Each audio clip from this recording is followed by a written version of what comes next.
Backgammon fans, this is Marc Olsen from BackgammonGalaxy.com. Welcome to this live stream. This is the Mochi Challenge 1, Wilkinson versus Kazuki. They're gonna play match 7 and 8 now. The matches will be played at BackgammonGalaxy.com, so this is online matches. Currently, we have the Mochi stream. It's already up and running. I have it here. I'm not really sure if he's gonna do the streaming on his YouTube or if we're just gonna see it immediately from BackgammonGalaxy.com. Let me just get a hold on Mochi, and he can tell us what will happen from now on. Now he's calling. Hi, Mochi. Hi, Marc. So we are ready. Two people are sitting in front of a computer, but I'm not sure if my sound is on. I'm speaking, I'm talking like 1 minute, but did you hear anything? I muted. I just muted the YouTube because we're streaming as well. So we right. don't. But yes. Can you just stop muting for like 10 seconds and to see if my sound is on? Okay, but I think it. Yeah, just ready. Two people are sitting in front of a computer, but I'm not sure if my sound is on. It is. It is pretty much, yeah? Yes, it is on. From my YouTube. Okay. Yeah. All right, thank you. So Mochi, will you give us an introduction now? Excuse me? Will you give us an introduction? Yes, I give you an introduction. Okay, good. Then I will just turn up the volume and let your voice go on the stream. Oh no, you don't need it. So I mean, you can mute my voice, and you can do as usual. I just start in YouTube. Okay. So good. Right? Okay, good. Okay. Thank you. Okay, so let's hear Mochi's introduction to this match number 8 and 9 of the Mochi Challenge. Yes, I give you an introduction.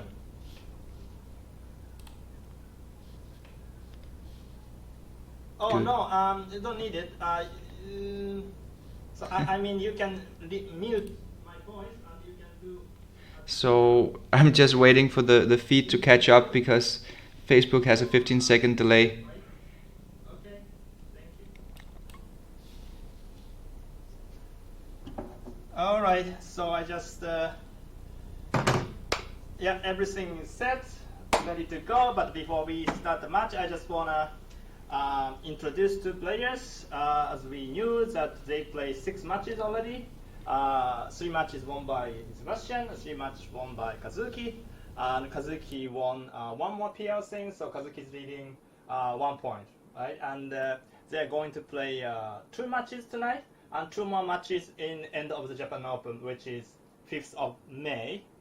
As we know, the format is 7-point match. PL counts if one player overplay by 0.5 or 1 point, then he can get extra point. But before we start the match, I'd like to ask a few questions to players. First of all, Sebastian, how do you feel? Not great, but you know, at least it's different kind of excited for online match, you know, and new day, so we'll see how it goes. You know, exciting time in Japan, so it's just good to be here. Okay, great. I heard that you played pretty low error rate a few days ago, like 2.4 and 1.9 or something like that. Something like that when I arrived, but that's speed, you know, different game. Okay. And, you prefer speed, Gammon? I think thinking is the problem I have, so I just need to stop doing thinking that. Is a problem. Okay, so you stop thinking. That's great strategy. Okay, Kazuki-san, how do you feel today? You're good? You're good? Are you ready? Okay.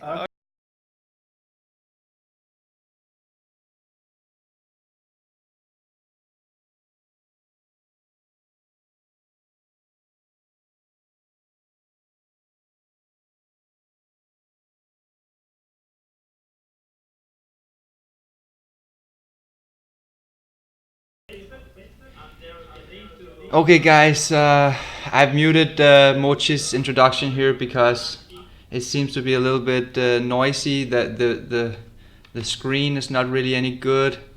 Yeah, so I just it seems that the production crew in Japan didn't have time to prepare. I was trying to get everything back in order so to be ready for the stream here, but yeah, it didn't really succeed. So I think this was a little bit of a messy introduction, but I think the players are ready to start now. I'm gonna take it directly from backgammongalaxy.com and do the live stream from there. So Mochi is also streaming from his YouTube channel. I think it will be without commentary, so I suggest that you stay here on Facebook and watch our stream, and hopefully we'll even get Mochi to join the commentary here on Facebook.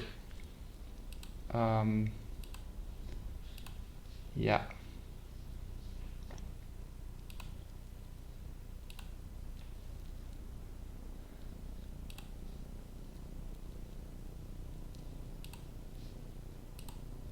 So now we're just, I see, yeah, Wilco has opened up a table, and now we're waiting for Kazuki to join. There it is, and we're going.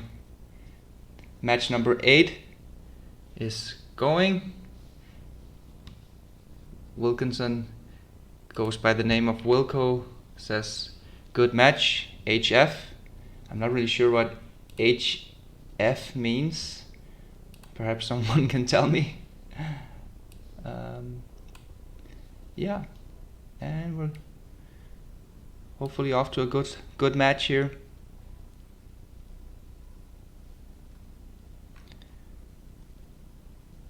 Yeah, okay, so now I just open up for your comments, and yes, the OBS settings, that was from the production crew in Japan's fault.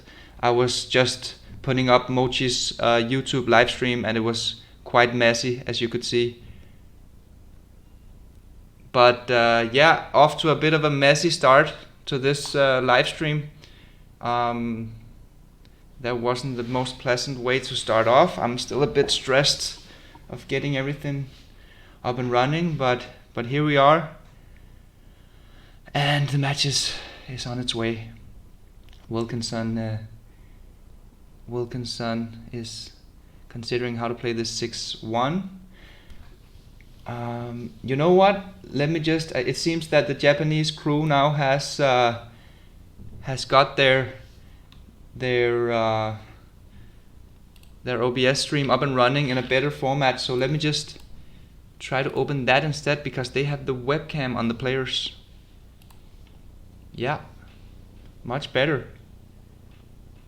Now we can see the webcam as well. I think Seb is yawning yet again. Classic Wilkinson. He's gonna be famous for that. The most tired-looking backgammon player of all time.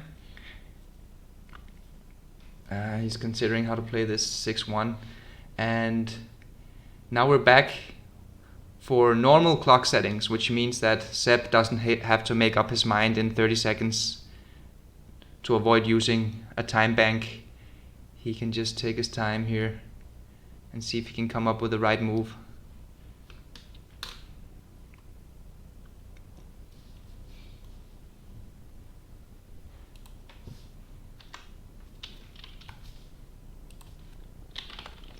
I'm just gonna open up. Yeah.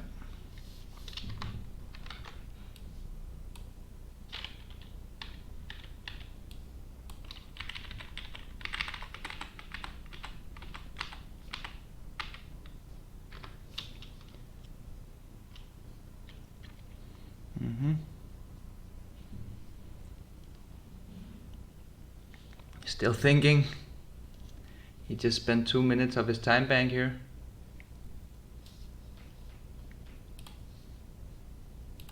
And he makes a hit, and okay, yeah, he couldn't find a better 6, so he made the hit, and he played up to the 4 point, which is a bit ugly, of course. We don't want that dilly builder on the 4 point, but I guess he couldn't find another 6.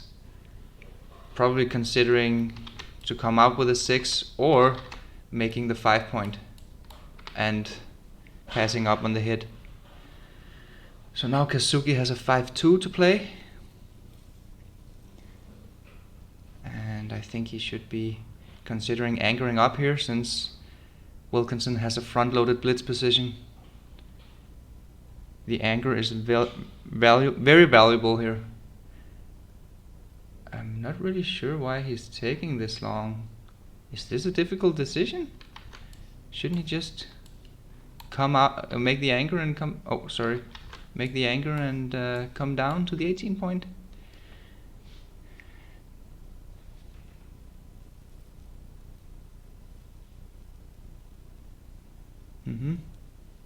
They sure are taking their time here, getting ready for or adjusting to the new time settings. The casual clock settings on Backgammon Galaxy is quite generous. It's actually meant for beginners, where the standard competition clock settings is too much. So the casual clock settings is 15 seconds per move and 3 minutes multiplied by the match length in the time bank. So this is very generous time settings, and they sure are taking their time here to get on.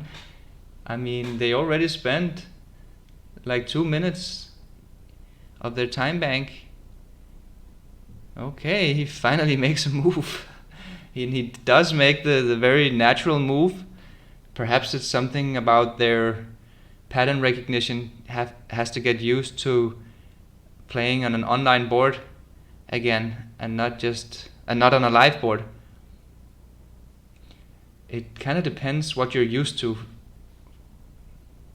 For me, playing online is much easier because I play much more online than I play live, and therefore my brain has an easier time recognizing the patterns.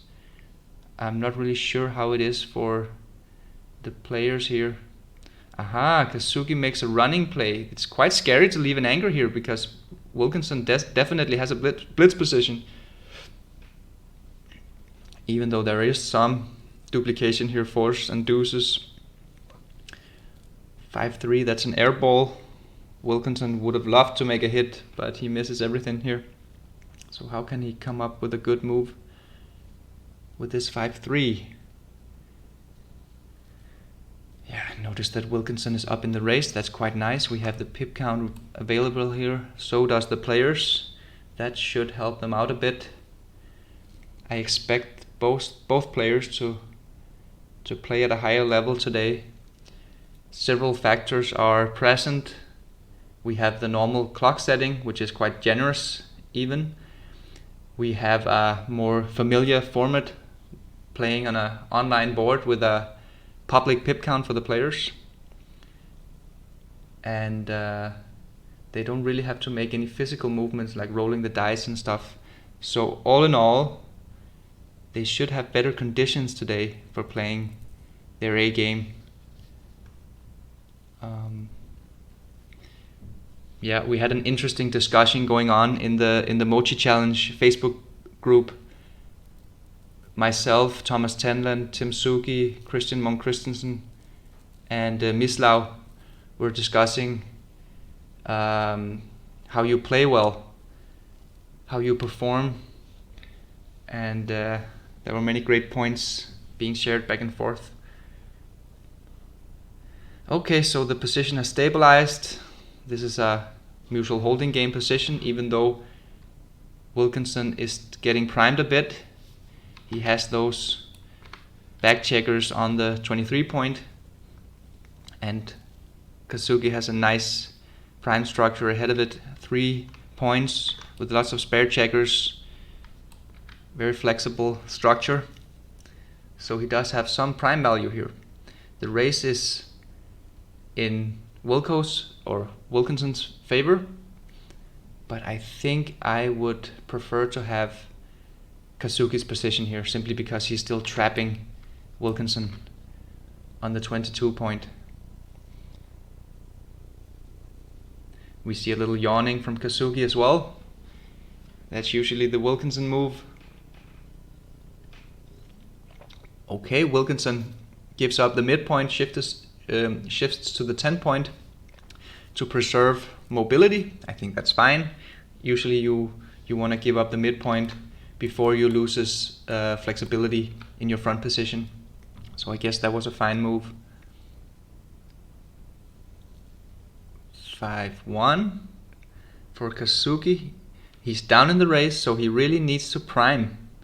But how can you play? I think that's a good move. Yes, it's not good to leave the 6-4 to hit, and he didn't really have any flexible moves. He doesn't want to stack the 8 point, so I think that was the right idea. Even though it's a liability to have a blot behind the opponent's anger, that was the only flexible move he had, and he didn't leave any shots. Pretty good. Oh, that's a joker. That's a really, really strong roll. He catches up in the race and he increases his prime value. This is pretty easy. It's a pretty easy move in my opinion. I think this is the right idea. Yes, the 7 point I think is better than the 4 point here, because you want to prime, and let's see if Kazuki has a double here.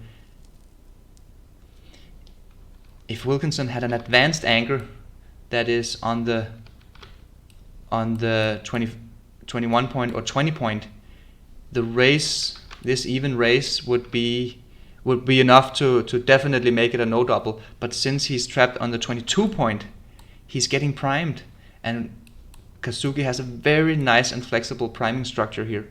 So I like that Kazuki is thinking about the cube, but he opts to wait, which I also think is probably the right idea. The race is simply too important in this kind of position.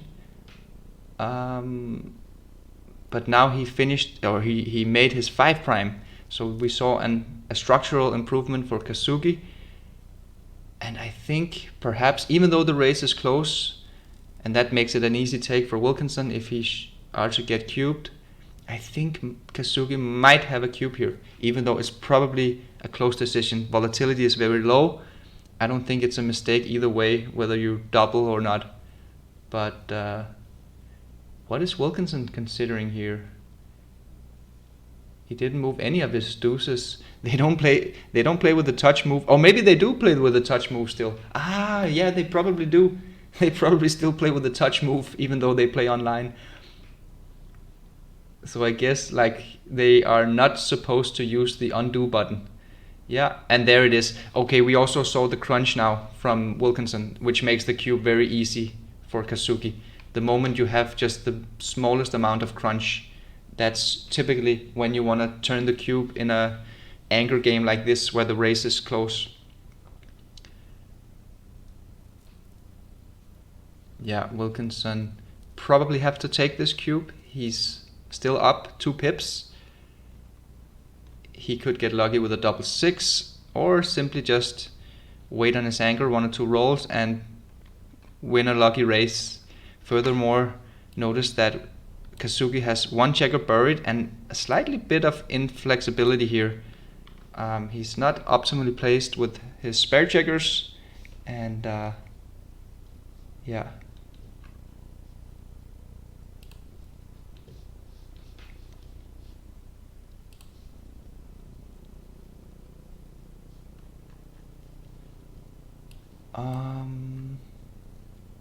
Aha, Wilkinson gives up this cube. I think it's a take. I think he just passed a take there. Is that really a pass? Just with that small amount of crunch? If he didn't have that 1 checker crunch, it would be an easy take for sure, but I think I would have still taken it. What do you guys think? Can you please let me know in the comments section if you think that was a take or pass?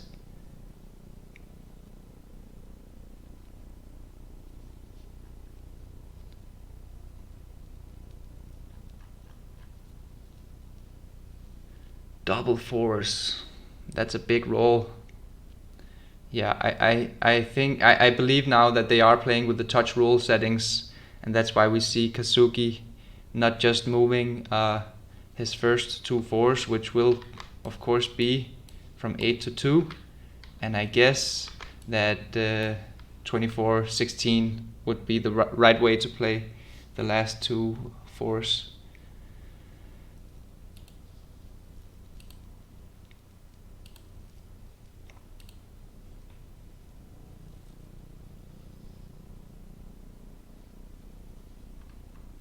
Yeah, Swempa says take. I believe that yeah, and Dirk Schiemann says standard take. I thought, yeah, it seems that I agree. Andreas Christensen says no, that's an earlier comment, sorry. Swempa says Seb's strategy is getting down to 5 seconds. And Jad Abdallah says both are sleepy. I'm not sure where they went yesterday. It did look like a standard take to me as well. The race is simply too close to pass up an anger game like that. There's a big difference whether you're trapped on the 23, 22 or the 21 point. Okay. Oh, okay. So we are seeing the undo button from Kazuki, which means that they are not playing with the touch move. I think that Kazuki made a mistake here. Coming out to the 16 gives you a way more value than making the deuce point. And but at least Wilco now fanned and Kazuki has a cube. Again, it's. Yeah, what about that one, guys? Was that a pass? It was a little bit weak, I think. It was a long game ahead of him. I didn't really have enough time to look at the position to come up with a strong opinion there. Okay, Kazuki makes an aggressive hit. Hitting loose. Oof, what a roll. And the double hit and slotting the 5. Yeah. You don't need to think about that one. Double deuces from Wilco. He's gonna make the 4 point. He's gonna make the 4 point. Let me know in the comment section, guys, what you thought about that take. It's annoying. Facebook aren't really working for me here. It's I can't see your comments real time. Oh, there we have the double. There we have the double.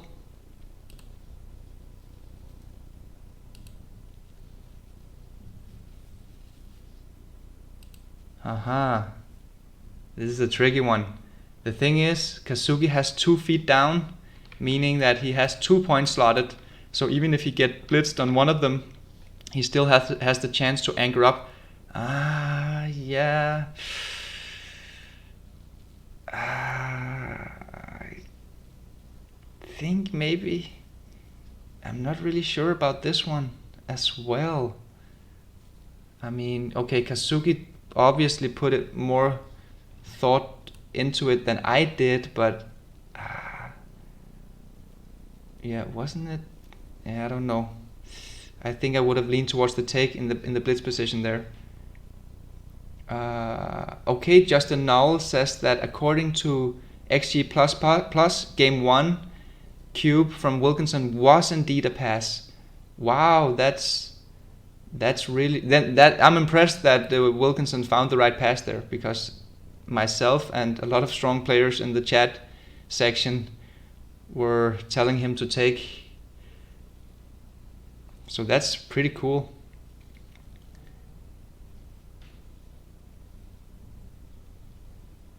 Yeah, okay.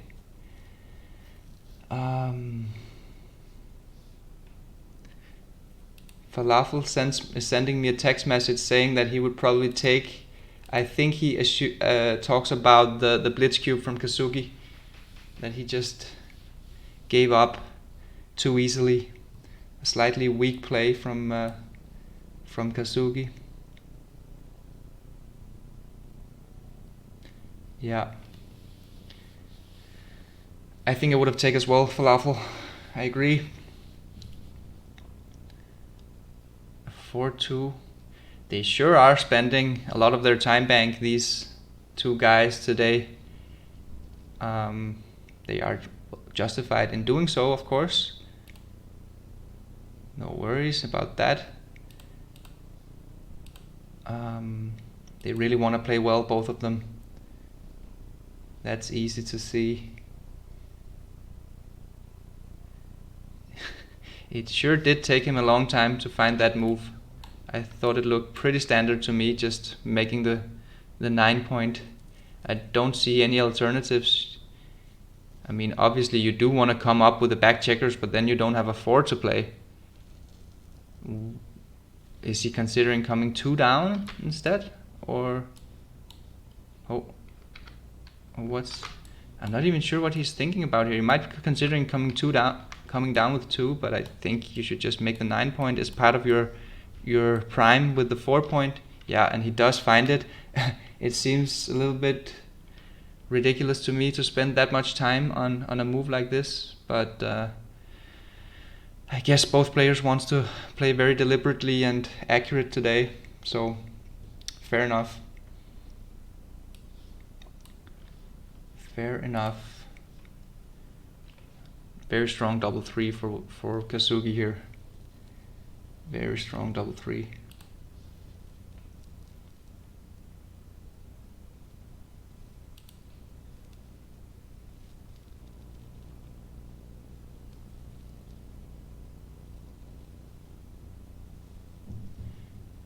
And Dirk Schiemann makes a comment that says maybe the score makes it a pass for Kazuki at the Blitz Cube before. Gas Owen says gotta be a pass. Okay, so it seems that we have some different opinions here. Gas Owen and Dirk Schiemann is leaning towards the pass, and myself and Falafel are leaning towards the take in that Blitz Cube. That's gonna be cool to check out that position after the match.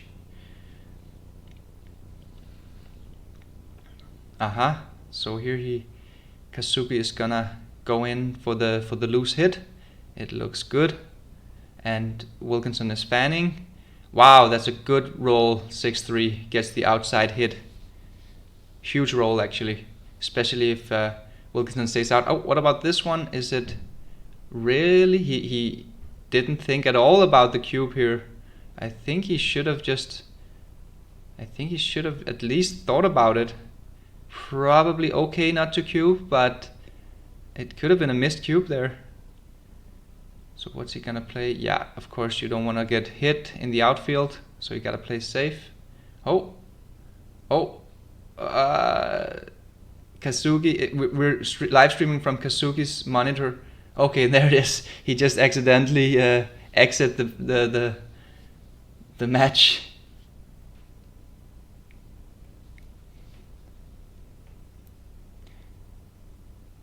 Okay.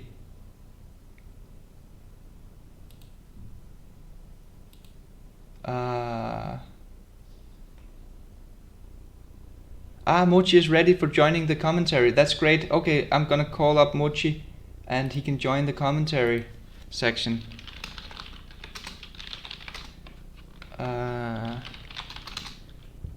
That's cool. That was the whole idea to begin with. We were gonna have a surprise commentator in Mochi, but there was just so much technical issues here, and even I'm a bit stressed. I can feel. I mean, yeah, it's not. I'm not at my best at the moment. Okay, Gas Owen says he thought it was a double pass when 2 checkers on the bar, and Kazuki just rolled instantly. Yeah, you know what? I'm not sure if it's a pass, but I think Kazuki probably missed the cube there.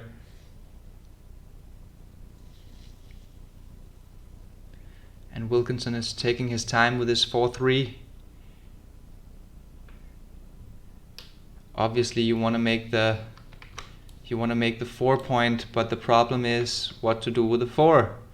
You just simply play to the deuce point, or do you open up and slot the 6 prime? I don't think you want to do that, because that would leave both good 6s and aces for the opponent, and he's already vulnerable here of getting blitzed. So I think... Oh!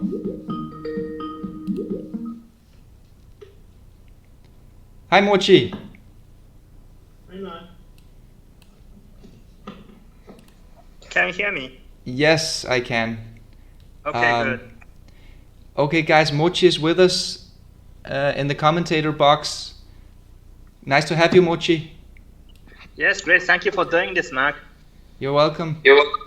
It was a bit stressful, this one, actually, because it seems like all the technical stuff wasn't quite ready, and we were like, I was having a lot of focus on other things other than the actual match.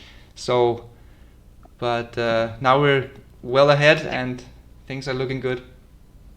Technology on your side? Just many things. No worries. Let's focus on the match. Yeah, sure. Okay, I think we can't see the avatars, so I'm not really. Oh, there it's Wilkinson. I think Kazuki just know what happens here. It's Wilkinson's time.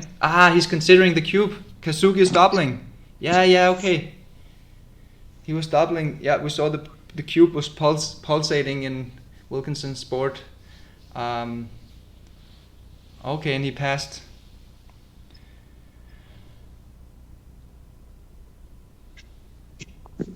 How are you seeing this match, Mochi, from your own laptop? I think I have a delay on. I'm watching your YouTube. I mean, your Facebook. I'm supposed to see the YouTube actually. No, you're supposed to.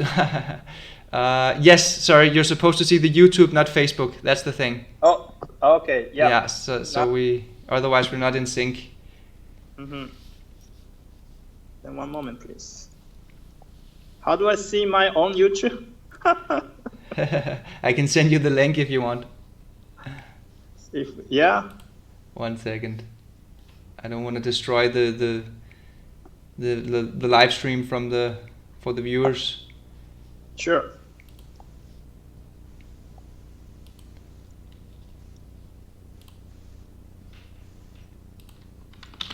I'll send it on Skype. Okay, good. No, I found it actually. Okay.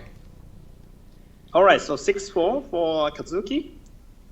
We're not completely in sync, I guess. Okay. Yeah. I think it's because I paused it at some point. Currently, Wilkinson in my has to play a 4-2. Okay. And his time bank says 12:56, 55, and there it is. He came up and made the 4-point. And now Kazuki. Okay, so you should. Okay, do your thing. I will catch you up. Okay, good. I think you're like 10 seconds ahead of me or something like that. Probably. So yeah, Kazuki is thinking about how to play this 6-4. So obviously he want to cover his 4-point, but then has a tough decision of finding the 6. So perhaps he's gonna find another move here. He's adjusting his position on his chair, leaning back. Yeah, it's not an easy decision. What do you think about this 6-4, Mochi? So he's up 16. I mean, he's down 16 pips. Wow, interesting.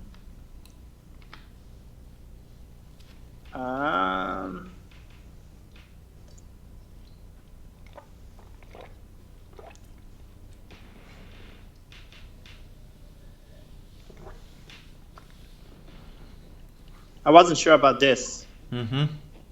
So I guess another alternative is just making the deuce point, which is ugly because you leave a shot and impure.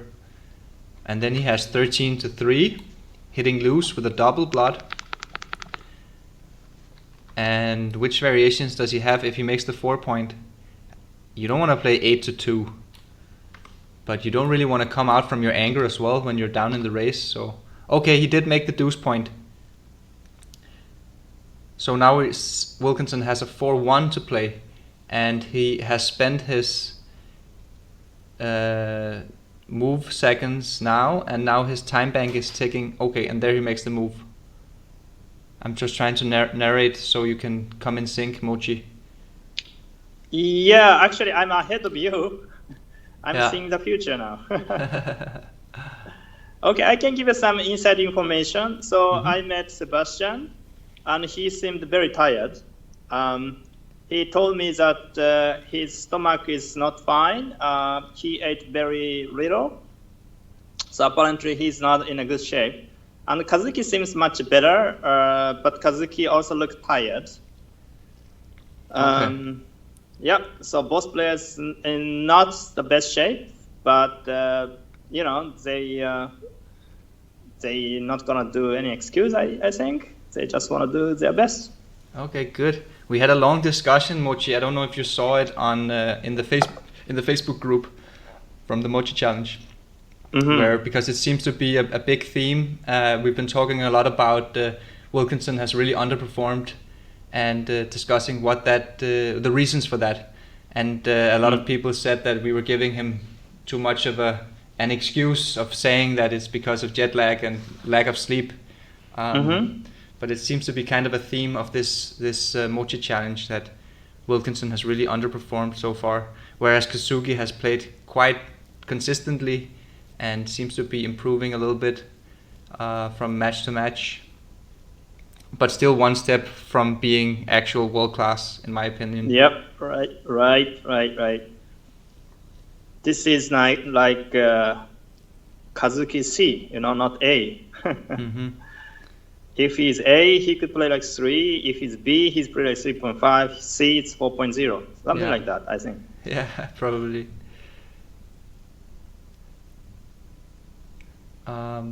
Okay. So Wilkinson is counting numbers here. He's taking his time, getting something to drink. Yeah. Is this a difficult move, Mochi? Don't you just make the 22 point with this 2-1? One moment, please. Yeah, and Kazuki has a 4-1 to play. He did make the 22 point. I'm just surprised that he spent some of his time bank with that move. It seems to be a very easy move. And now a 3-2 for Wilkinson. That's an ugly one. Okay, he did have a move without having to crunch completely. 2-1 for Kazuki. Yeah, Kazuki opts to play flexible. Yeah, that looks right to me. Even though you prefer to leave blots in front of strip points. So now, what about that ace for Wilkinson here, Mochi? What do you think? 3-1? Yes, 3-1. He's gonna hit with a 3. And what about the ace? Do you just come up from 2 to 1, or do you split the back checkers? No, I'll just split, I think. It's kind of a big play. Because I would split 22 to 21. Okay. I don't want to kill the checker. It's a long way to go.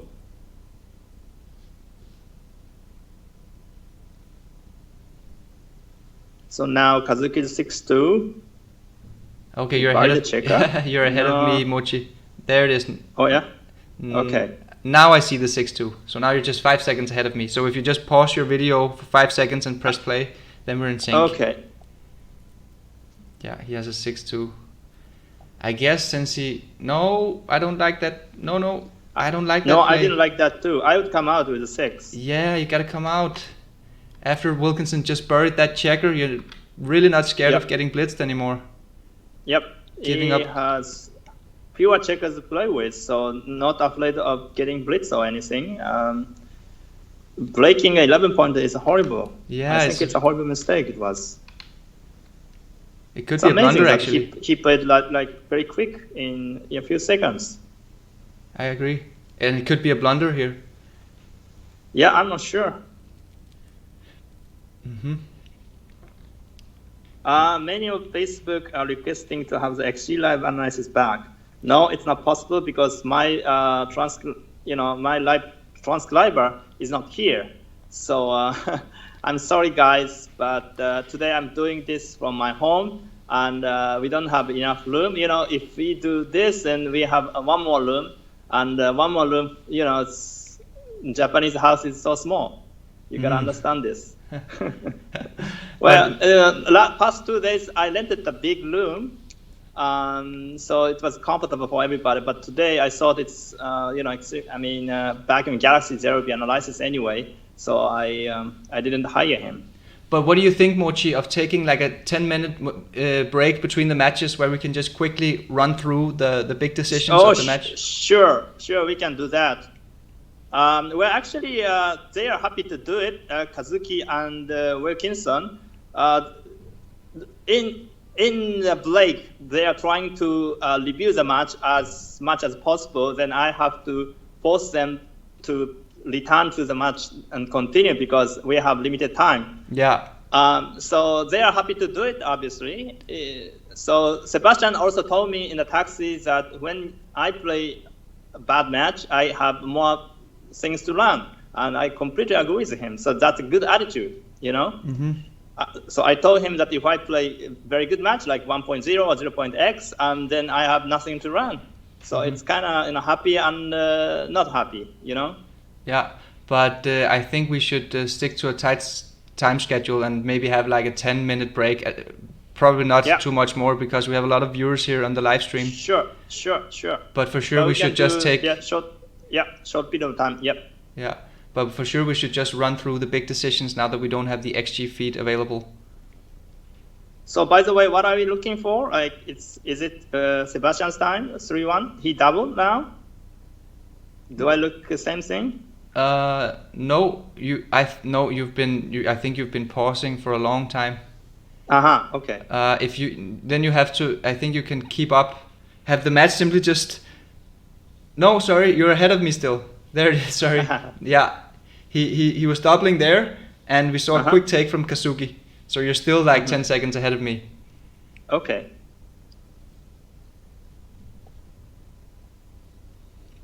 Okay. Oh, that's an ugly double 5 for Kazuki. What about the cube action, Mochi? Did it look fine to you for both players? It looked fine to me. Take looked fine as well. He had the anchor. Sebastian had the one checkers dead, so it looked okay to me. Yeah, and I guess is Wilkinson thinking about splitting here his back checkers? No. Yeah, you don't want to split the back checkers. It's a little bit inflexible to make the 11 points since you're giving up a lot of outfield coverage, but I guess he didn't want to leave too many fly shots. So he opted for the tight play. Oh, and there he comes out. I think that's a good play now, right? Mm-hmm. Yep. He likes the outfield control. 5-4 for Wilkinson. That's an awkward number. Doesn't have any good ways of playing this 5-4. I guess you should just come out with 4 and go to the 11. Play with 1 blot. Okay, so you go to the 11 with a 5 and then you come out to the 18 point. Yeah.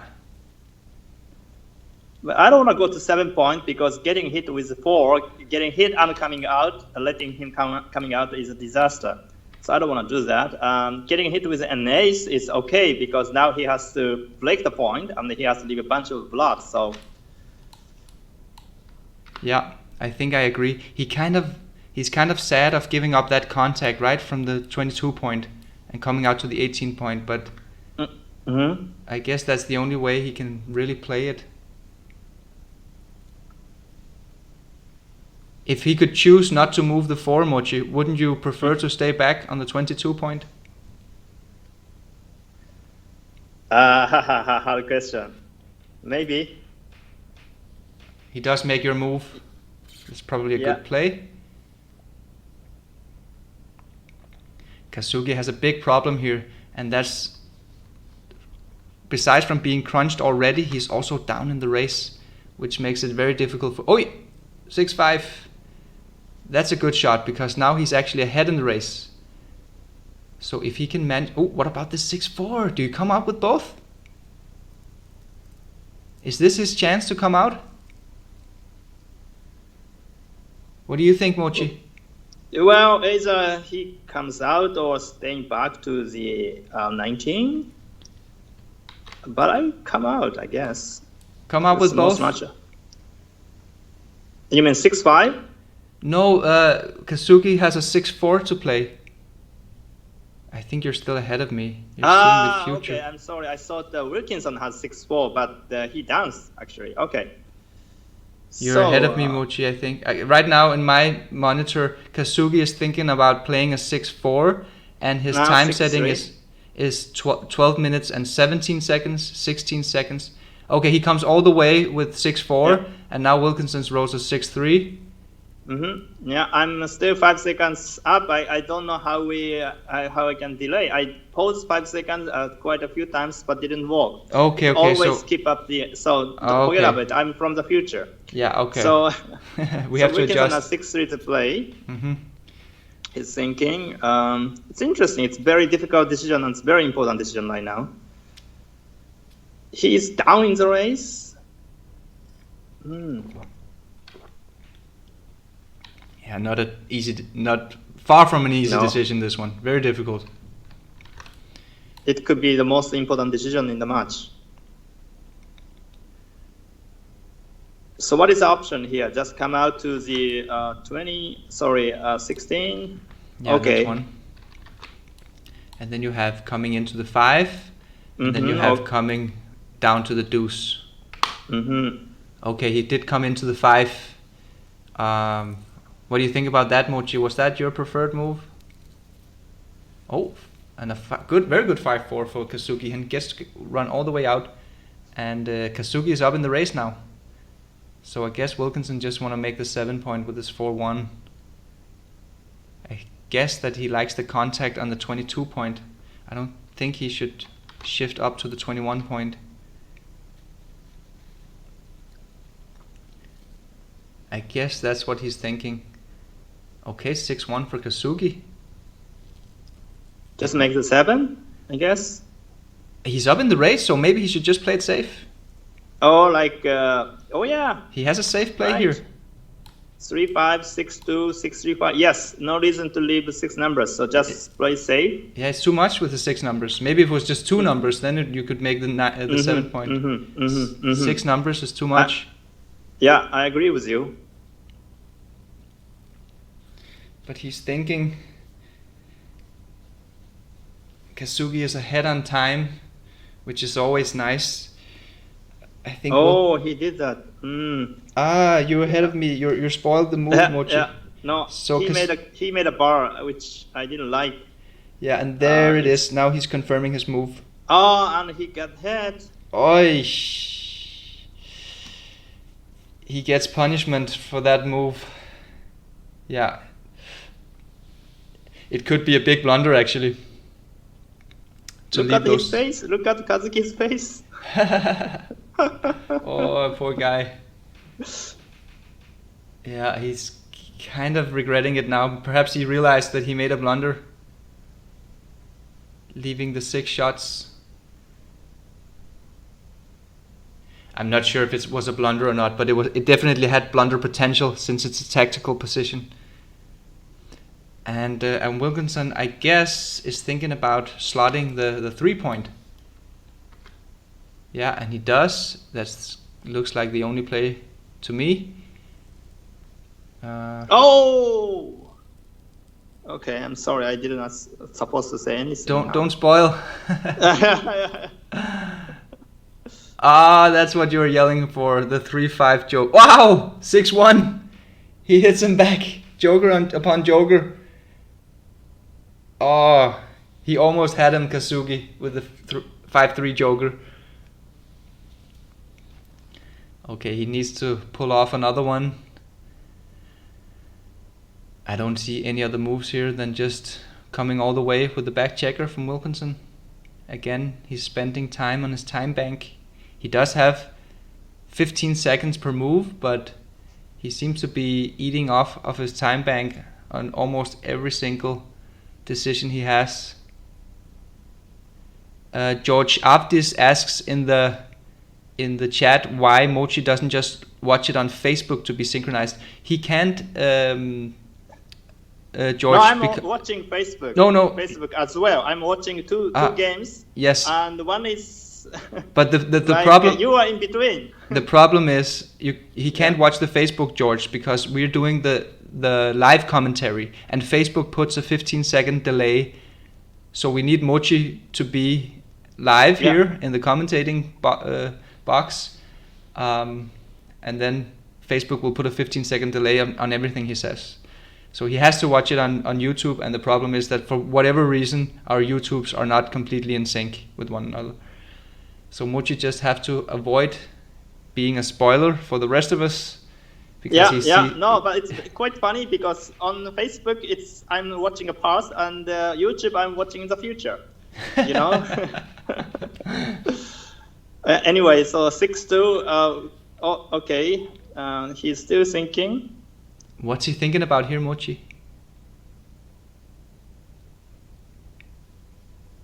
Really?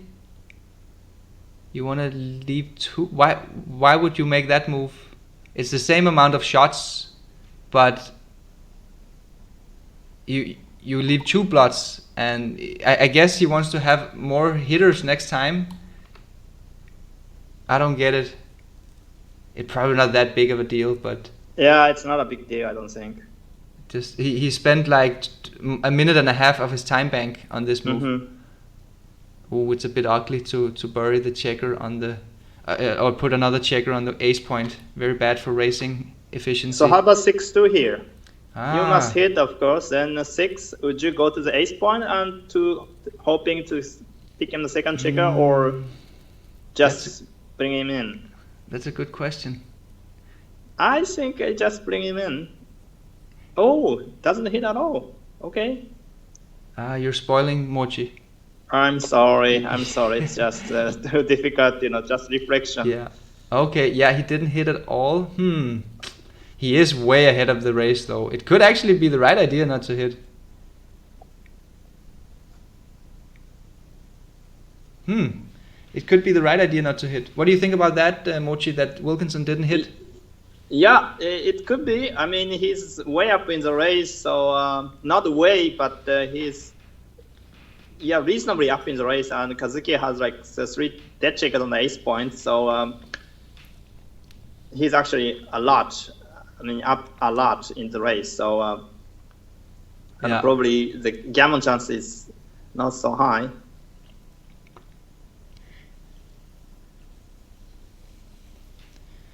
I kind of liked it actually after the move, I think, not to hit, but I'm not sure. It could be that you gain sufficient amount of gammon by hitting.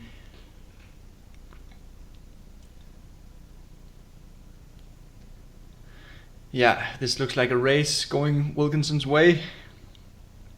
And he's gonna come back for 3-3, most likely. So we've seen Wilkinson spend an awful lot of time so far. He's really taking his time trying to not fuck up again. Well, he still has 6 minutes for a 4-point match, which is kind of okay. Yeah. It's in a normal tournament, he would have like 8 minutes for a 4-point match. And here you have 15-second delay. So as long as he could pace up himself, that's fine. Yeah. And as you said in the introduction, Wilkinson played 2 warm-up matches, 7-point matches with the speed settings just before the event, the day before. Right, and he said that the key is not thinking, and he is thinking here. So yeah.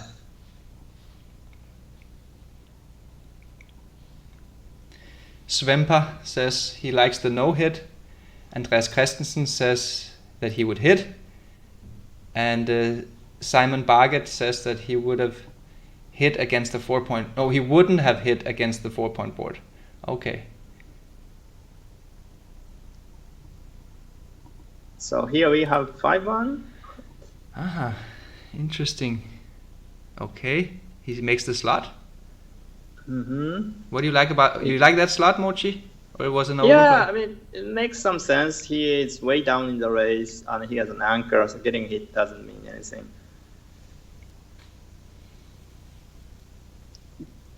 Double deuces for Wilkinson. Okay. So with the small doubles, he should always consider making the point shift. However, in this position, I don't think it's the right idea. He's way up in the race and there's no reason to deteriorate his purity. Yeah, I like this move. What do you think, Mochi? The double deuces from Kazuki? Yeah, I like his move too. With the same reason you stated.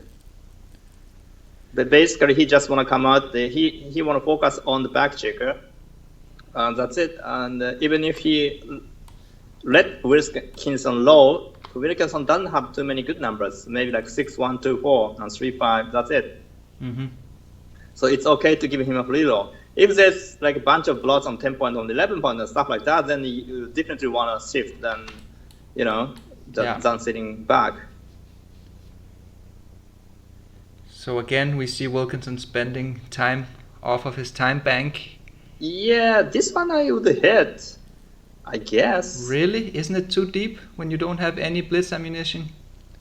Yeah, but then would you just let him go? Kazuki just go with any 6, any 4, like say he like 6-5 or 6-3 or whatever, and then you miss. Kazuki is basically very close to the cube. Of course, getting hit is quite unhappy, but I'm not sure. I'm not sure either. No, don't think spoil. I like this. Ah, he came up. Okay, he played the quiet play. Okay, you didn't like that move? No, I don't think so. I'm not really sure. It's not that I don't dislike it. At least it's mobile and flexible. And I guess he decided that he didn't have enough ammunition to make the loose hit. Mm-hmm. And then a super strong double 6 from Kazuki, and now a 6-2 for Wilkinson. Yeah, that was a crucial roll. He would have liked to hit. Game over. Uh-huh. Yeah. Big pass, obviously. Perhaps even close to being too good for the low volatility. But of course, just a double pass.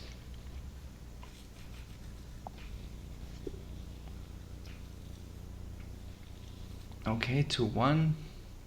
Quiet opening. So now we have a 4-away score from Wilkinson. 4-away, 3-away. So Wilkinson really wants to be aggressive in gammonish positions. Now. For okay. 1.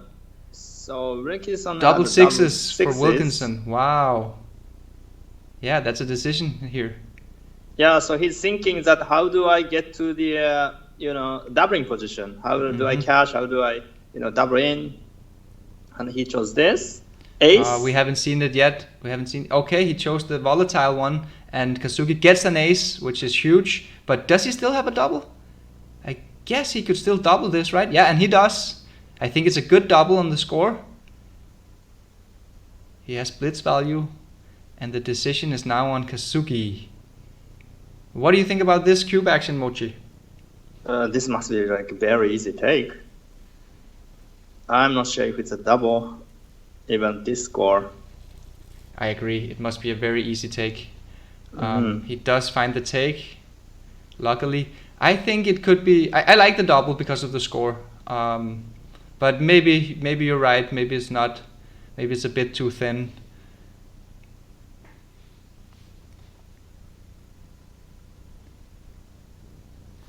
Clement Breum is asking why not watch directly on Backgammon Galaxy. The reason is we have webcam on the live feed from Mochi's YouTube channel. That's why. Otherwise, yes, then it would make more sense to just watch it directly on Galaxy. Okay, Falafel just sent me a message. He says, silly cube. So Falafel didn't like the cube. Falafel. Okay, when Falafel says like this, then I'm probably off. I'm heads up with Falafel and Mochi on that one. So most likely it was a bit too weak.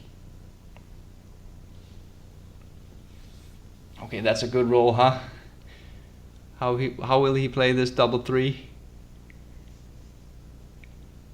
So you come in, it's a joker. It's crazy. Wow. Yeah, he has a ton of threes he would like to play here. I actually prefer 13 to 10 over 20 to 17 because you have more builders. Okay. It's something about that move he just made that kind of hurt my eye. I'm not really sure what it is. It's kind of deep to make the 3-point, and he's still has a lot of work to do with his back checkers. Yeah, I don't know. It didn't look completely right to me. 5-4, pretty good roll for Wilkinson. I don't really understand what he's thinking about here. Isn't it a clear play? Just coming out and making the 15-point? What could be the... Is he considering to hit on the ace point? Okay, he does find the natural play. Double aces. Haha. This is a tricky play. Very tricky. Yeah. Maybe hit Bruce and high, like 7-4-3. There's a lot of variations here. Yeah, Falafel just sent me another message. He doesn't feel like the 3-point looked right with that double threes. I would tend to agree with him. It looks a bit too deep. And here we have the very tricky double aces for Kazuki. He's leaning back in his chair, thinking, yeah, you have so many variations here, Mochi.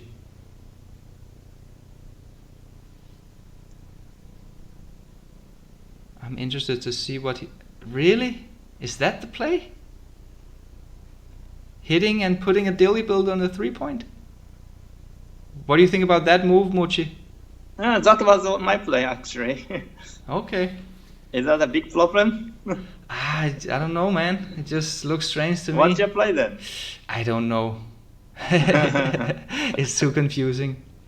With these hyper complex positions, and while doing a commentary, it's not easy to quiz along.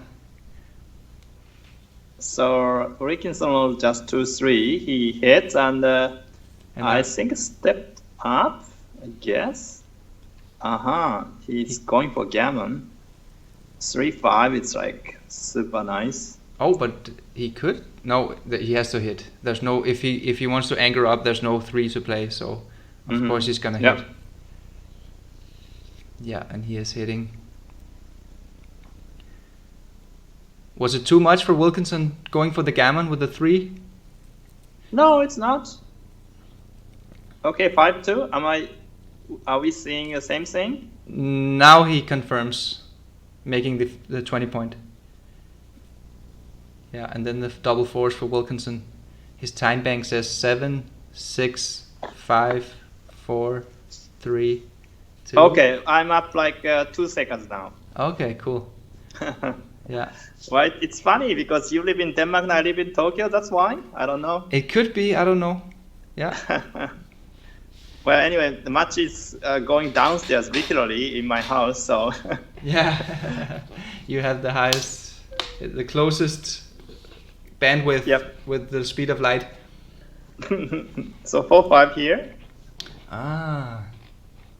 This is complicated. You could hit ace or 4. Wow, then what to do with the 5? And by the way, Falafel also plays your play, Mochi, and Kazuki's play with the double aces. So I think Kazuki made a great play. Oh, he makes the slotting move. Okay.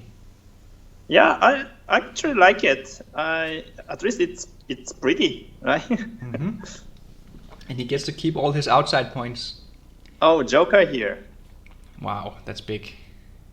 Yep. Yeah. And now maybe he wins gammon. It is a gammonish position, this one. What about cube action here? Okay, he didn't even stop. He's still down in the race. Sorry. Yeah. It's 4-3. I thought it was 3-3. Of course, it's no cube. Exactly. He would destroy his own gammons and play for the match in this position. Yep. Then another tricky 3-5. Wow, this match is difficult. Wow. Okay. Was that a good move with 5-3? It's pure. Now I think he's in mood of playing pure. Yeah. And the 8 point is huge, of course. Leaving 2 blots against 4 ways, I don't know. Yeah. But on the other hand, what is my play? And I don't have any my play, so he could have kept the midpoint and played the 5 with 8-3, and so 20-17, 8-3. I guess that was a but that's not. No, his move is probably better. Maybe his play is okay. I like his move actually. Yes. Wow. Huge. That was huge. This is so huge.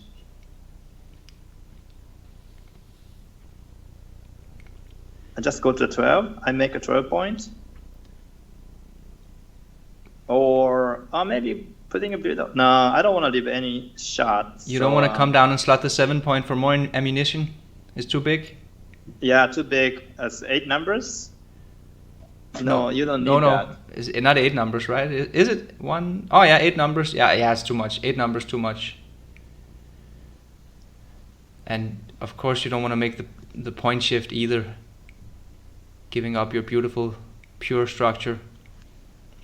Of course there are times where you do want to make that point shift from 6 to 1, but I don't think this one is one of them.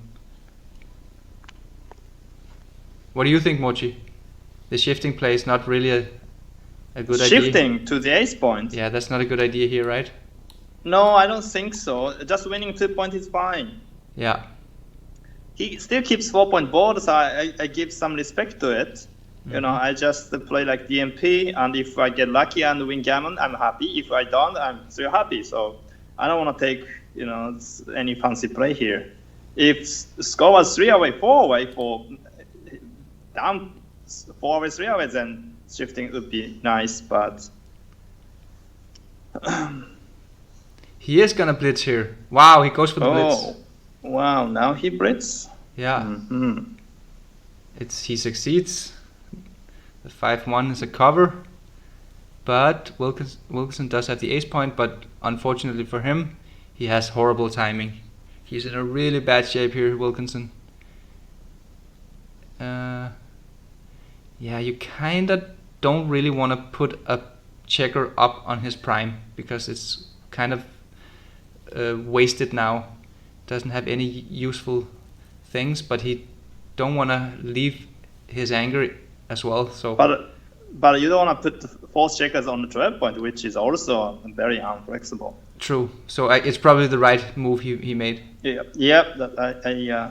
5-3. I would just duplicating a deuce, maybe like 15-7.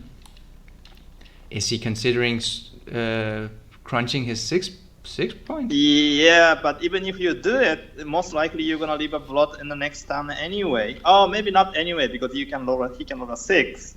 But still, breaking a 6 is so bad. Yeah. I mean, you are giving up the winning chance, and you might lose gammon anyway. Yeah, I like this. Yeah. Double 5.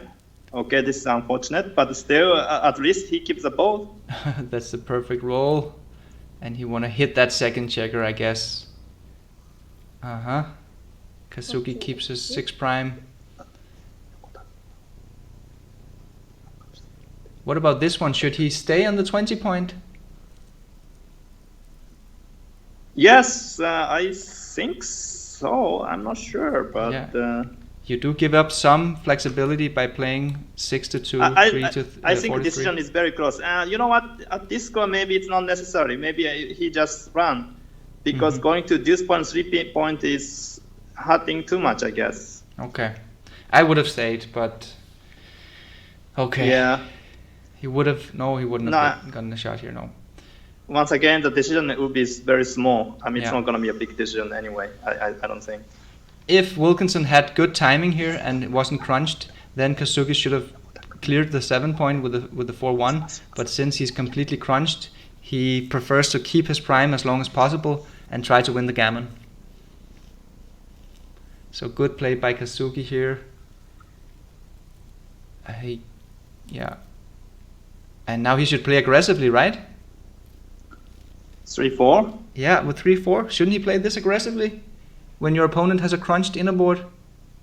Yep, I guess so. And he owns the cube. That means he wouldn't be doubled, That's an even ugly... if things going bad. Okay, he's gonna leave a shot now unless he gets lucky. Yeah, he gets lucky. Doesn't leave a shot.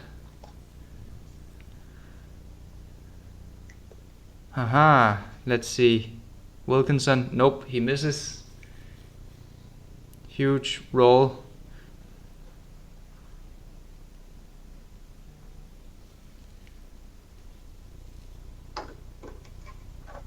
So this is interesting. What would you predict about PR of both players? I think they have had an above average level of difficulty in this match. So for that reason alone, we would have to guess above their usual PR. However, I was a bit disconnected the first couple of games. I was a bit stressed to getting all the live stream stuff, so I wouldn't be the best really? referee to judge. What do you think? I saw some blunders by Kazuki's side and also Sebastian. I didn't like it. But it always happens if I watch somebody's game. So, but anyway, I think it's maybe over 4 both players. That's my guess.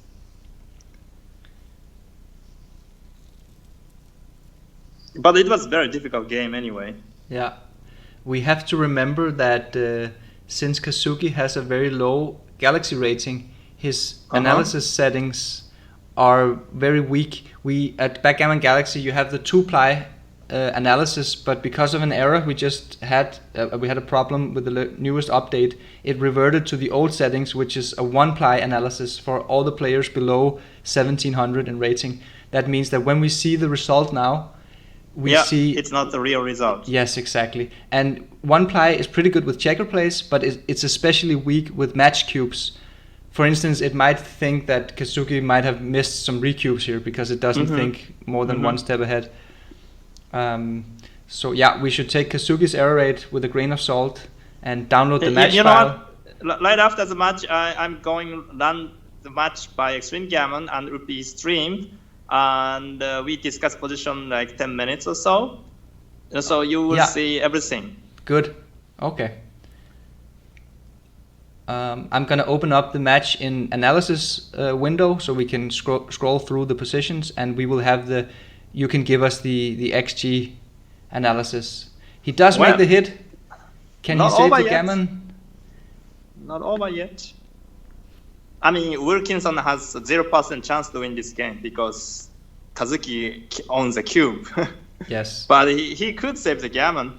I think it's probably close to 50-50 now, whether to save the gammon or not. Oh. The 3, no, it's a gammon. Okay, there could be 2-1, double 1. Yep. Let's see.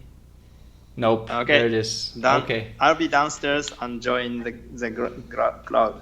Okay. Oh wow! And they play okay. Wow. Yes, good. Yeah. Wilkinson is happy. Look, he looks satisfied. Finally, he played a good match again, and he looks satisfied. Sorry, so I'm gonna be off. I'll be joining them, and see you later. Then bye bye. Yes. Okay, guys. Mochi left us.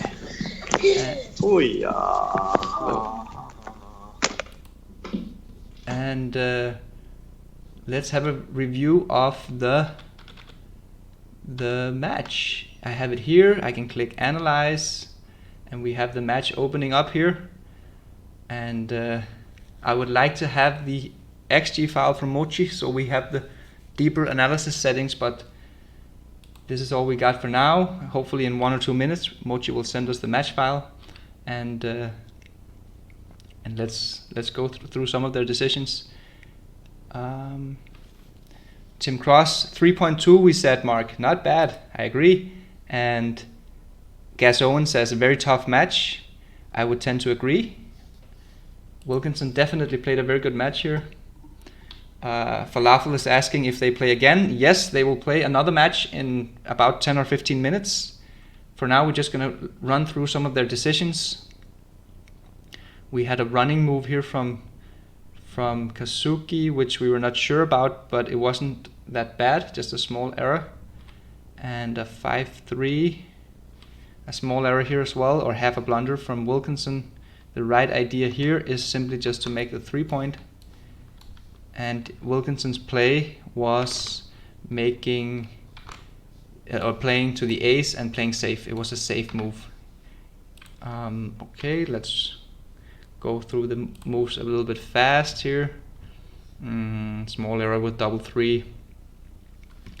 He should have come in with the 5 with all 3 and slotted the 3-point. Yeah, okay, so we see a missed cube from Kazuki. But as we know, this is the one-ply analysis. Most likely one ply will get this one wrong, get this one right. So it probably was a no cube. It does seem, one ply. Yeah, probably it was a cube. I think one ply is getting the winning chances quite right here in the volatility level. So I think that this was probably a small cube from Kazuki and an easy take.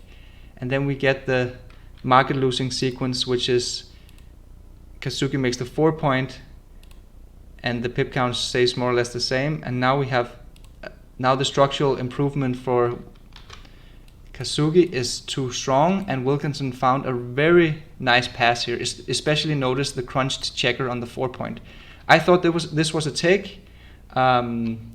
We have 4.6% gammon in the position as well. That comes from the sequences where Wilkinson is forced to run and Kazuki wins a lucky gammon on a blitz. So very well played by Wilkinson in this position. Most players, I think, would have found the take, giving the pip count, but that was a very good play by Wilkinson. Okay, let's move on to the next game.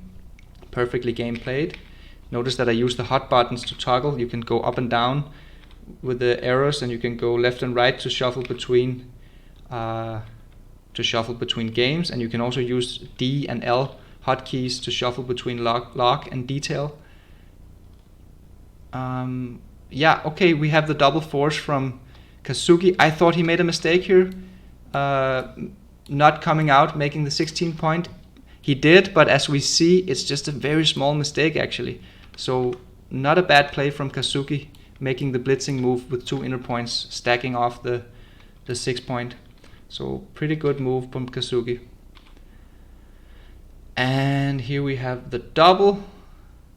And okay, it was a pass, this one. I wasn't sure. We were still early in the match. It felt like a strong cube, but I wasn't really sure about the pass. But as we see, it would have been a blunder from Wilkinson to take this cube. So good pass here from Wilkinson yet again. He's stepping up his game in the cube action department. Kazuki simply has too strong of a position here. He's ahead by 21 pips, and he has 10 checkers in the blitzing zone, which we know is a lot in an early game position. And furthermore, he has almost achieved full freedom with one of his back checkers. So it's not just a blitzing game here, it's also a race and even a bit of priming game going on. Well dropped, well played by Wilkinson. Then we have another flawless game. Yes, this was a good hit from Kazuki, coming in on the deuce and unstacking the 6 with a hit. A lot of players would have been scared because they're outboarded with 3-1. But from a positional point of view, when your opponent has a blitz position, you really want to play a priming game. Oh, we have Mochi back on the line here.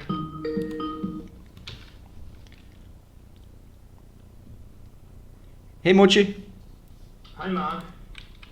I'm all ready. So I just analyzed the match again with proper extreme gammon setting. Yes. And actually Sebastian plays 3.0 more or less, and Kazuki plays like 5 points. So Sebastian outplayed Kazuki. So effectively that much was a tie. Okay, they get 1 point each. Yeah, 1 point each. Okay, so the error rate of Kazuki increased a bit after the deeper analysis. Okay, Yeah, well, quite a bit actually. He quite a bit. 5.4 or something. Can you show the error rate again, please? Yeah, from 5.43 and 3.08. okay. I wonder why Yeah. was that? Maybe 2.6. Kazuki, can you show me the 2.6? Yes. Okay, that was just 100 blunder. 3-1. Okay, Mochi, let's shift to your feed. I'm already in game 4. I've reviewed all the positions so far up until game 4. Do you want to run through the errors from your position? Okay. So, are you watching my YouTube feed now? Yes, I am. Okay, and what do you want me to do? Okay, it's a bit scrambled though. It's kind of... No, you know what, Mochi, let me run through, it's simply better graphics. Let me run through the match here on Backgammon Galaxy, and I will ask you about the positions if we need a deeper analysis, okay? Sure. Okay, so I'm just running through rather fast because we have the next match starting in a moment. So we're already halfway through reviewing the match. Okay, we had a cube decision here after Wilkinson fanned. We had the cube decision here with in game 4. Just one moment. Sebastian, can I use Facebook here? But you're gonna see it with a delay, Mochi. It's not gonna work. You're gonna see it with a delay. So I'm just gonna talk them through it, and when I need the analysis, Mochi, I will give you the position. Yeah. Okay, so I'm in game 4. I'm talking about after Wilkinson fanned. Kazuki had a cube decision, but correctly chose not to double. It's simply too thin. You still have 2 checkers behind a 4 prime.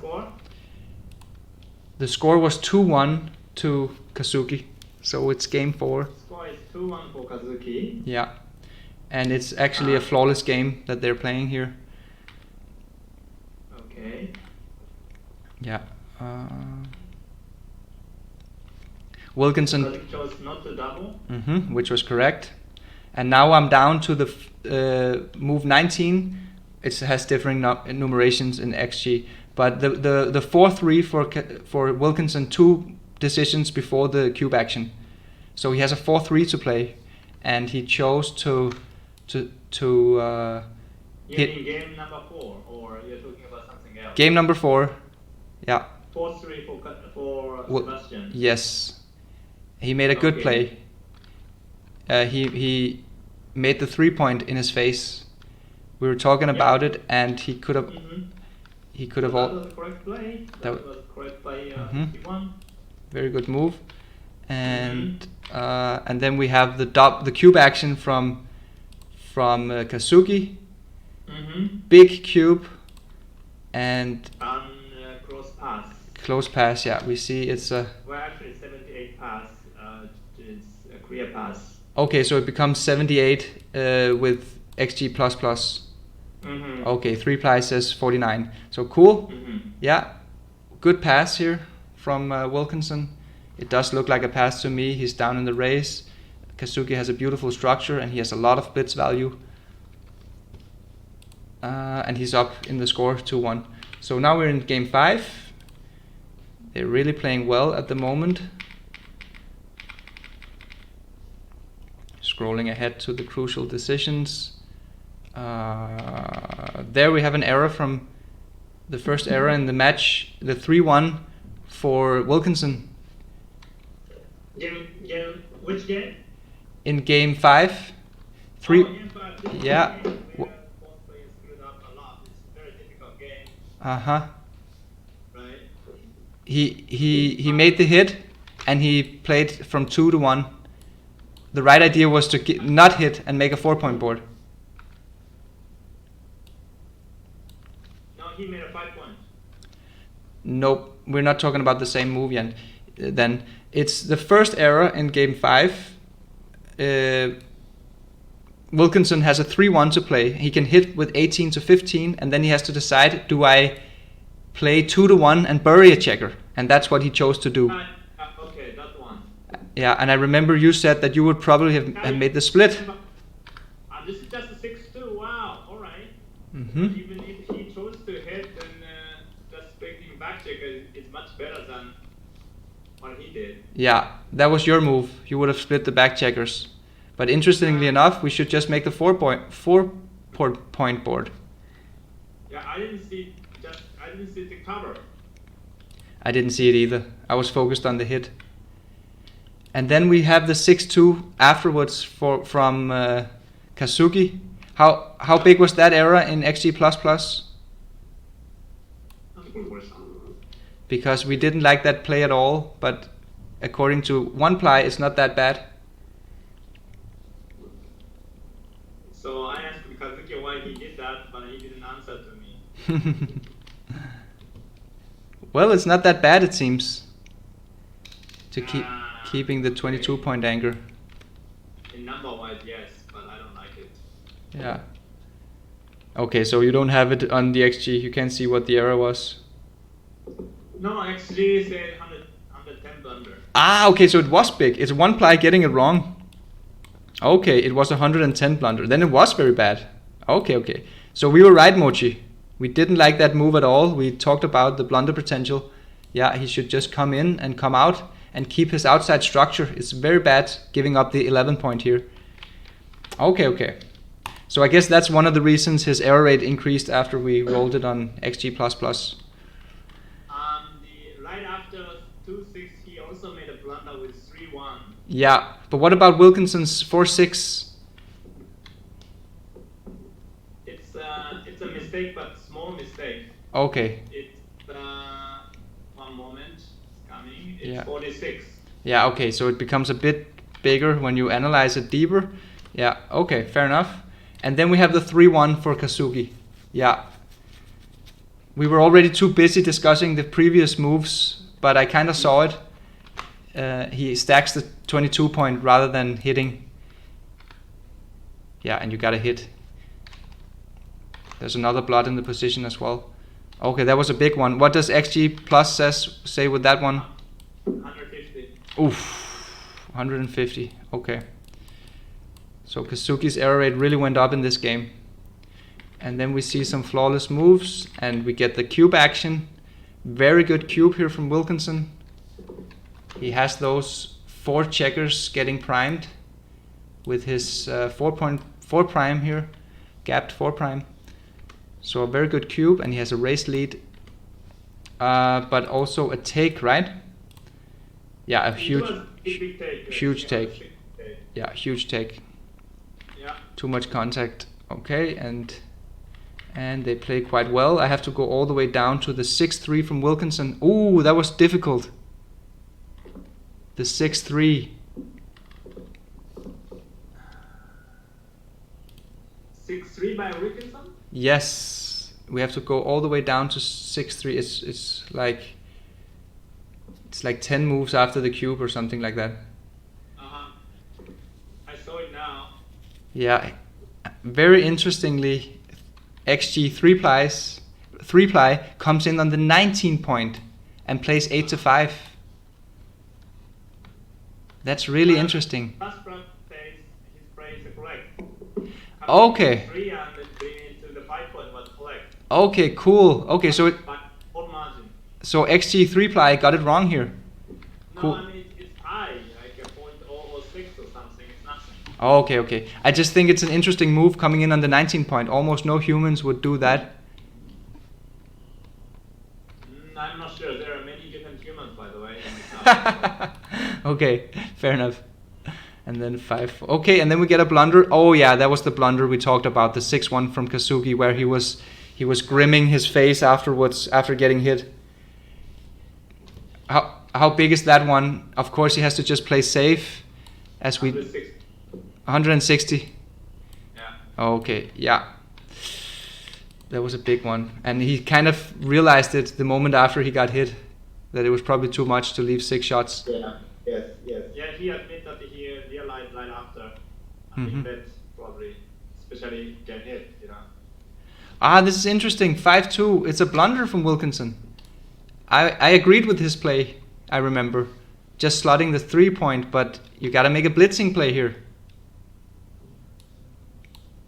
With 5-4 for Wilkinson. 5-2. Oh, sorry. 5-2. Yes, yeah. Yeah, but very interesting move actually. It's quite natural, looking very natural to slot, keeping the 5 line, but because of the blot maybe. I think you're scared of the race, perhaps, or scared of getting hit. It's not very effective to go for a priming game plan when you have 3 checkers buried on the ace, but still, yeah, it's pretty cool. It could be, because of the blot in Kazuki's inner board, you've got to make a blitzing play here. Maybe let's have a look at the differences in percentages. So with the blitzing move, Wilkinson will win 79% with a 7% gammon. Whereas the slotting move, he wins fewer games and fewer gammons. He's down to a 75.4% win rate. So he wins fewer games and fewer gammons. So it's pretty clear here to go for the blitzing play. Okay. Yeah, I mean the thing is, if you slot and let him play, most likely Kazuki will make a ball, right? Any 1 or 2 makes 4-point ball, and combination of 3, 4, 5, 6. Almost every row he makes some kind of ball. So maybe you don't want to give him a chance to do that. Just hit, and if he does, you are happy. If you get hit, most likely you have some return shot. Those things. That's why he has more winning chance, I think. Very good point. Very good analysis. Okay, and then we don't have any more decisions in that game. Okay, game 6. That's a perfectly played game. Yeah, and then game 7, the final game. Ooh, they have a lot of errors here in game 7, in the final game. Yeah, there's the double 6s from Wilkinson. Yes, I kind of felt it. He's playing a volatile move, hitting loose on the ace point. He should go for the cube next time, so he want to play it with as little volatility as possible. So making the 7 and making the deuce is just better than hitting loose. Yeah. That's a blunder. And the cube, okay, according to 3ply, it was a bit too weak to double. I assume that XG++ agrees. Yeah, it's not doubled by 0.03. 0.03, okay, so slightly too weak. Yeah, good. Why his previous move was bad, because if he dance, he loses a mark by a mark. If he get hit, then you have no cube. So makes no sense either way. Yes.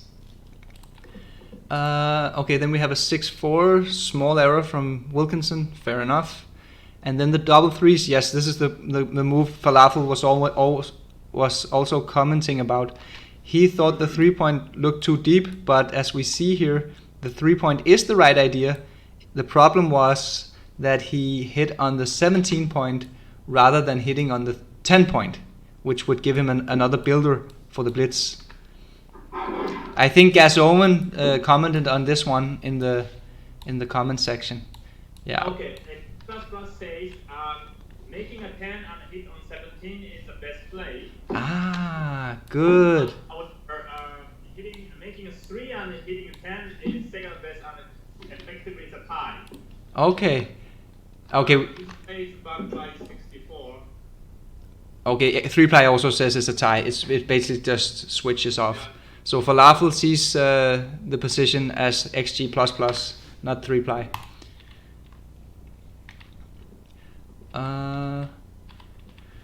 Yeah, then we have that interesting double aces from Kazuki. Both Mochi and Falafel played the hit and the hit and pick and pass like Kazuki did.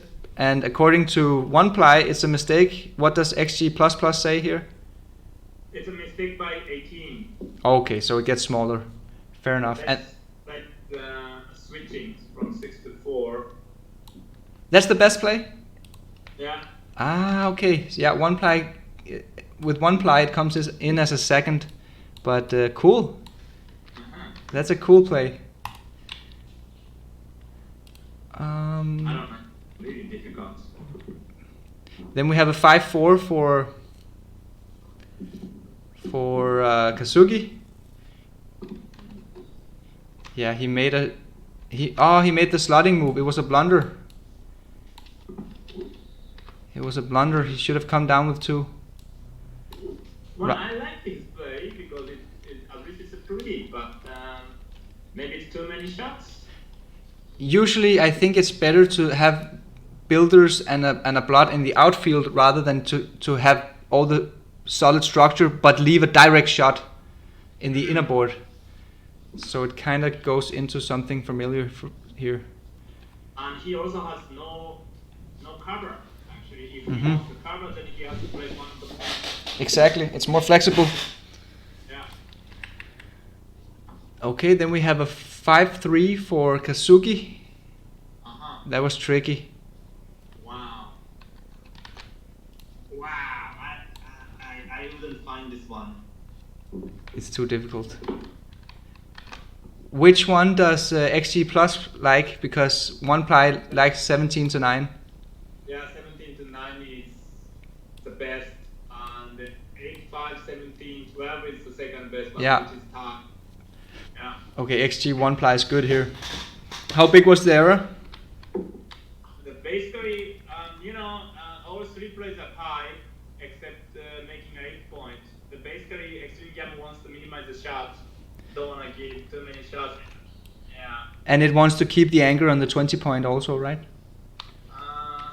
Well, it's very difficult. I mean, the 79, it looks so loose.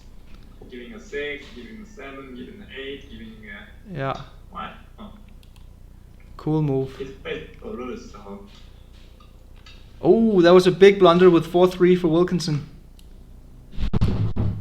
Wow, that was a big blunder, burying a checker here.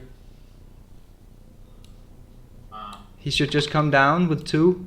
He's going for the gammon, so if he's still stuck behind a prime and he's volunteering crunch, that's really bad. I guess he should just go all in and go for the blitz so he could escape while your opponent is on the bar. Wow, really? Who wants to leave 5 blots against 4-point line? This is... I probably would play the same way. I think this play is one of those moves where you should just make the winning play, not the losing play. And playing 6 to 2 is just a losing play. Losing play? Okay. I think so. It's like it's all in. It's now or never. He's gonna get primed. But fair enough, difficult move. Yeah. Giving 3 and 4 and 6. Yeah. And then we have the 6-5 from Kazuki, where he chose the blitz move. And that was a big mistake. He chose the blitzing move with 6-5. How big a blunder is that with XG Plus? 49. Okay, so it gets cut in half. Not too bad. Okay, not a blunder. But the wrong idea. You don't want to give up. It's too much of structure to give up to make the blitz move. Your opponent is crunching, so you need to prime. But fair enough. Fair enough. Slight overplay. And I guess that's it. Yeah. Okay, cool. So we had the match review. So whenever they're ready, Mochi, you could start them with the second match. Are you ready? Okay. Okay. So, this, then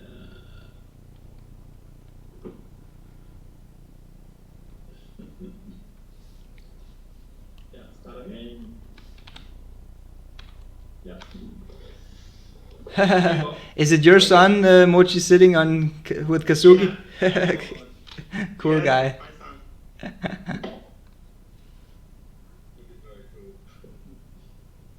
One moment. Yeah. I hope you guys liked the match analysis by me and Mochi, and let's get going with what will now be match number 8. Match number 8. And what's the total score now, Mochi? Because I think Kazuki is up 1 point. Yeah. So I just upload the update. The score, total score is Kazuki 6 and Sebastian 5. Kazuki still leads 1 point. But the last match, Kazuki won the match, but Sebastian outplayed Kazuki more than 1 point. So he gets 1 PR point. So essentially it was a tie game. So we are going to play 8th game. Good luck. Okay.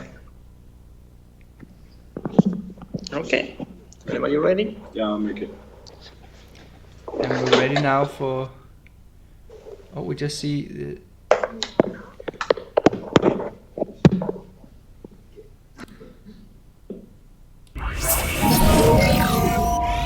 BackgammonGalaxy.com presents Backgammon Pro Analysis.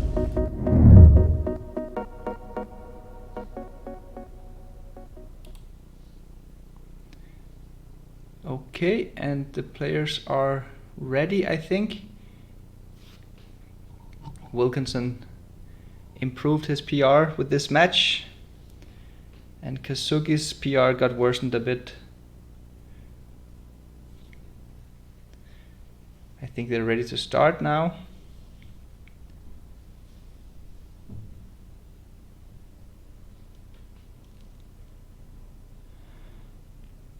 They should be ready.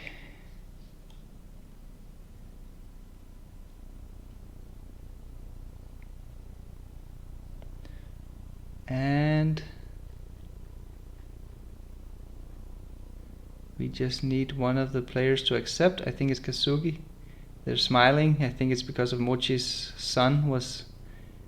Yeah, okay, now he gives the sunglasses to Wilkinson. Yeah. He can see. Oh, you just have... I don't know who invited who, but... it's Wilkinson. Oh, there it is. Yes, and we're off. Match number 8. Kazuki is leading with 1 point with 3 matches to go. And the average PRs are 4.25 for Kazuki and 3.78 for Wilkinson.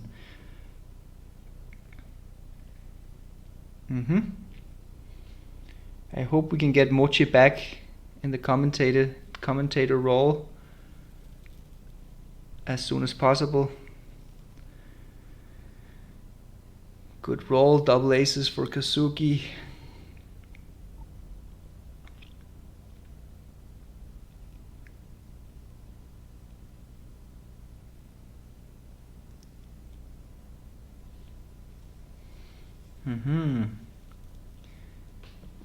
Wilkinson is thinking about how to play this double deuces. He knows that he's up in the race, so therefore perhaps he should, yes, shift his anger, and that's what he does. I think that was a good play. Yeah, Kazuki's just flexing up. He can't really make a hit there, even though he would like to. 5-4. Wilkinson has to come out and play it safe. This is a holding game, and he's way up in the race, so he doesn't want to leave any shots. Very standard. Very basic strategy. Yeah, of course it's not good enough to cube yet. Double fours, it's blocked from the midpoint, so he has to play 11-3. He would have loved to get those checkers home, but of course he can't.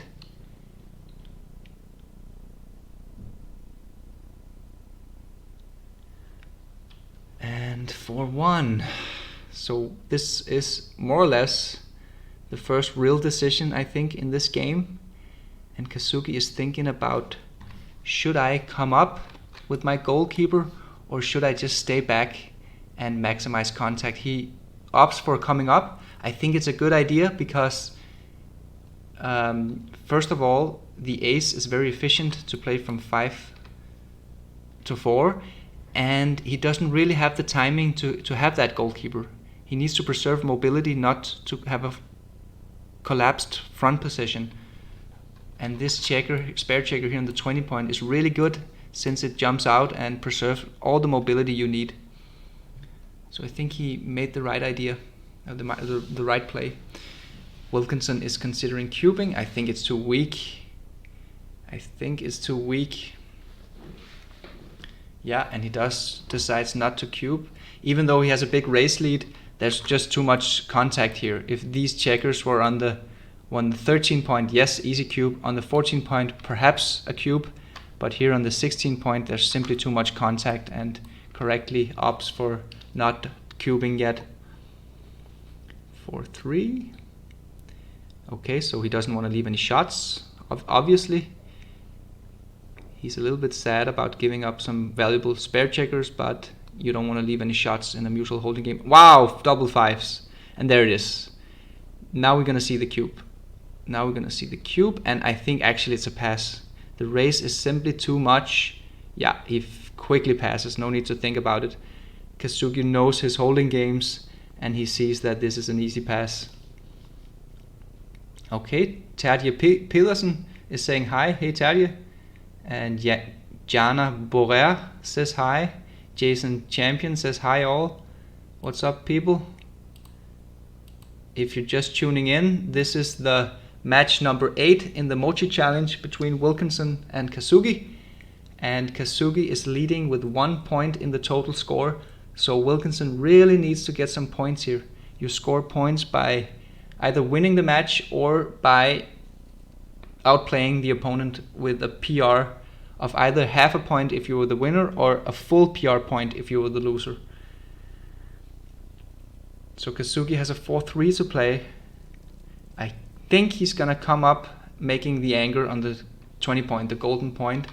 And with the 3, I guess he's considering whether to come down or make the 3 point. He could also run, but usually you want to make that anger, and I think it's worth it to leave a shot to make the anger. Yes, I like his play. I would have played the same play. Even though it's not especially good, slotting the 3 point here, at least he gets to unstack the heavy 6 point. Okay, Wilkinson misses. Wilkinson doesn't really mind leaving a shot because he's down in the race, so he wants to play flexible. So I like his play as well.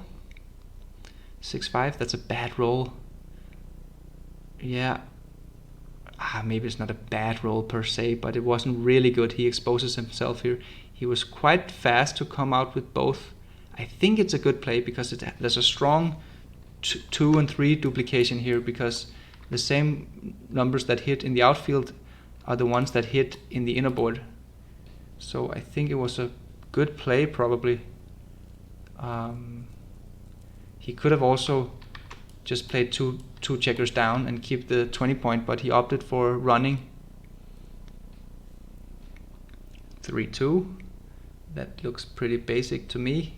Come in with a 3 and safety with a 2, yes. 5-3, that's a good shot. He's gonna make the 3 point in his face. Marcel Joschem says hi from Germany. Hi Marcel. We have quite a lot of viewers right now, so that's cool. It is a high profile match. The Mochi challenge is in its day 3.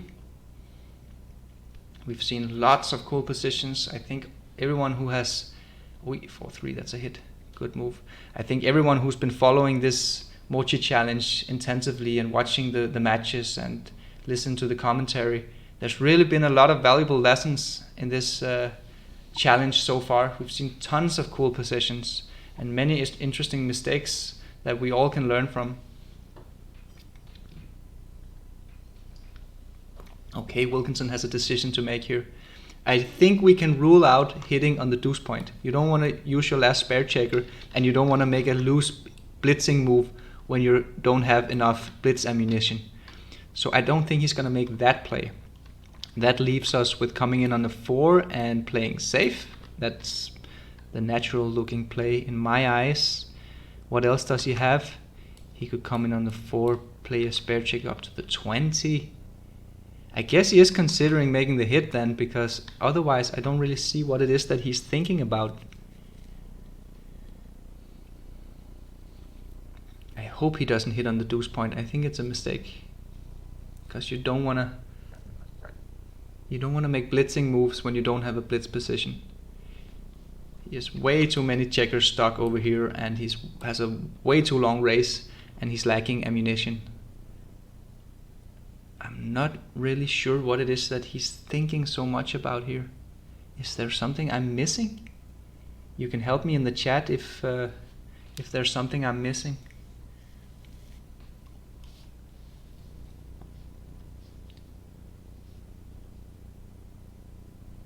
$15 to 11. Yeah, I guess so, but it's a little bit of a strange move, isn't it?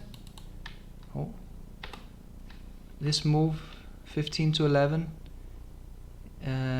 You leave the force. You leave a 4 shot here. Yes, it's a valuable builder here on the 11 point. You could try to build the 5 point or the 7 point. I think the key would be that you would try to maximize contact coming in on the 23 point. Okay, he does make the natural play. Again, we saw Wilkinson spend an awful lot of time on a somewhat trivial move. I'm not really sure that it's a good strategy, because he's using so much mental effort on somewhat trivial moves. He should save that mental capabilities for the actual tough positions where you really have to do a lot of computing and brain power. He's kind of wearing himself down by spending so much time on rather easy moves. But of course he wants to play well. So he's really trying to tap in deep to his most inner strengths and optimize his performance.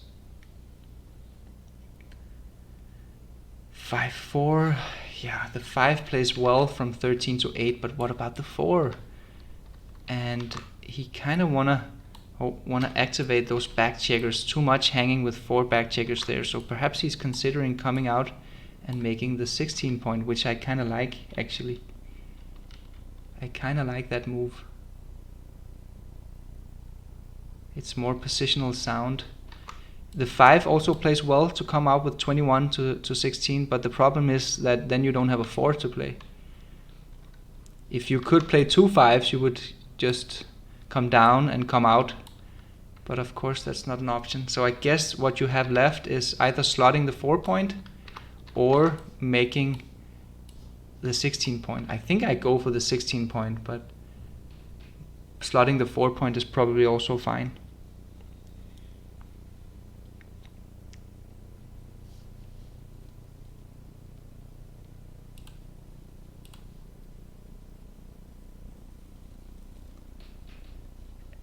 Wilkinson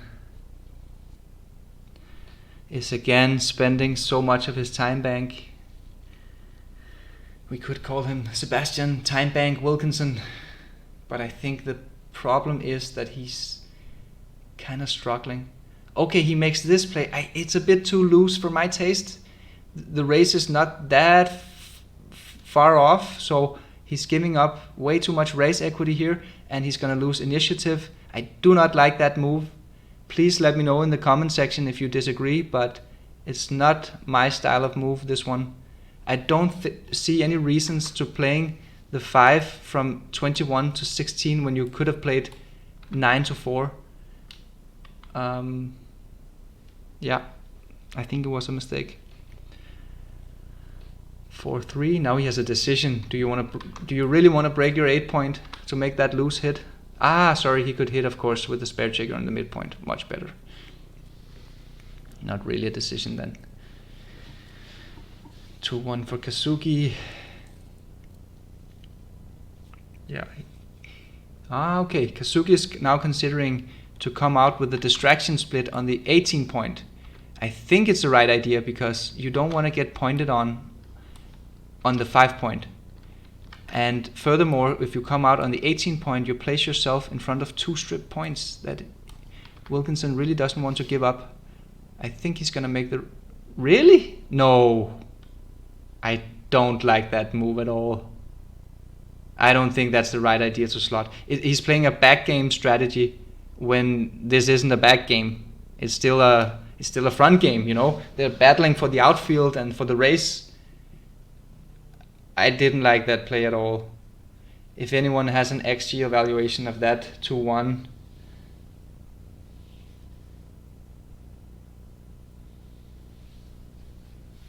You could let me know. I didn't like that play at all.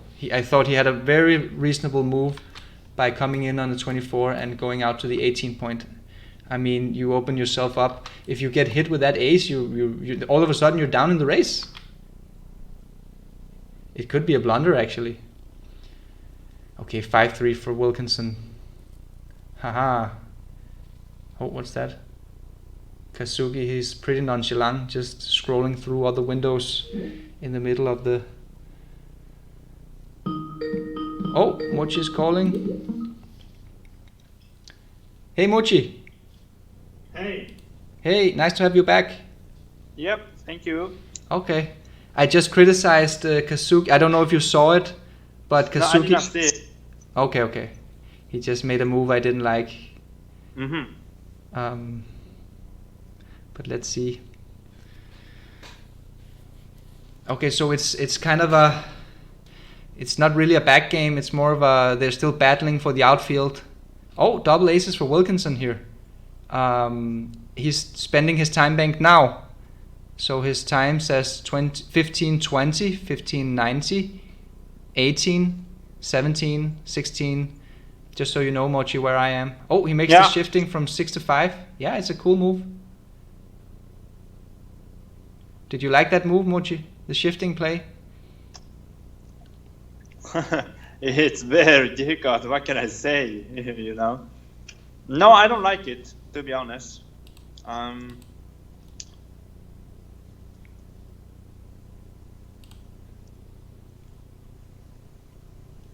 Because the game continues for a long time. Yeah, he has too long a game ahead of him. 200 pips to move. It's quite a lot to give up that amount of purity from shifting to the 6 to the 5. I didn't hate it. It could be the right idea, but now that you don't like it, I probably don't like it either. 5-4.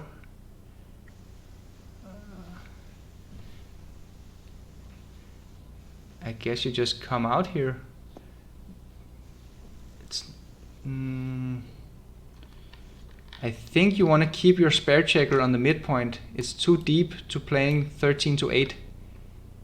I think you should just come out. It gives better mobility and connectivity. So he's not sure. Oh, okay. What do you think he's thinking about here, Mochi? Could he consider making the big? Oh. Okay. That's my move. This one, coming out. But he's undoing. And he's going to 8. I don't really like that move. There's also some... If he comes down to 8, then you have some moves where he kind of gets pointed on in his head. Like, or hit loose and cover the 6 point and stuff like that.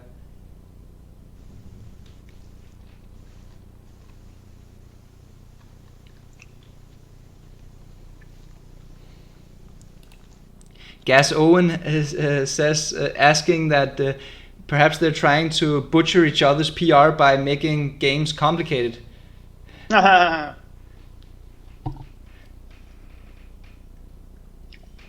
Wilkinson knows that he has to get some points, so he really wants to outplay Kazuki.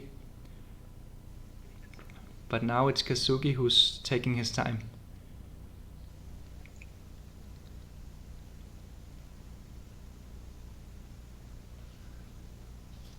I think he should just come out. And no matter what he does, the equity swing on this move is very, very small. Okay. Do you have the XG with you, Mochi? No, I'm not. I'm upstairs. I'm with iPhone and iPad, so I couldn't really see anything. 2 computers are taken by them. Hopefully one of the viewers would put into the Extreme Gammon. That would be cool, but it just seems a bit of a waste of labor time since we have the match file ready immediately. Yeah, that's okay, he true, did come out. That was a good move, and Wilkinson gets a great shot with 2-1, and he reestablishes his 6 point. That's also a good move from Kazuki to 4-2, making the 21 point. And now a 6-3 for Wilkinson. So Wilkinson's weakness in this position is that he has 5 checkers stuck in Kazuki's inner board. So he has to somehow get those checkers activated and start the battle of the outfield. But how do you play this 6-3? Well, you come out with 6 and save 1 checker, I guess, no? Oh, you can make a 10 point as well, okay. Yeah, it's not an easy move. If you make the 10 point, I guess you play 9-6 with the 3. Yeah, it's not an easy move, this one, actually. He's thinking. It was I was scared a little bit because it popped up my reminder. This is my computer, so I mean reminder is fine, but I just hope that nothing gonna happen in my computer. Embarrassing myself. Yeah. I think you're still 5 seconds ahead of us. Okay, Kazuki comes out all the way with 6-5. That looked fine to me. He doesn't want to bury checkers here, making the ace point or something like that. That's very bad. So I think it was a good move.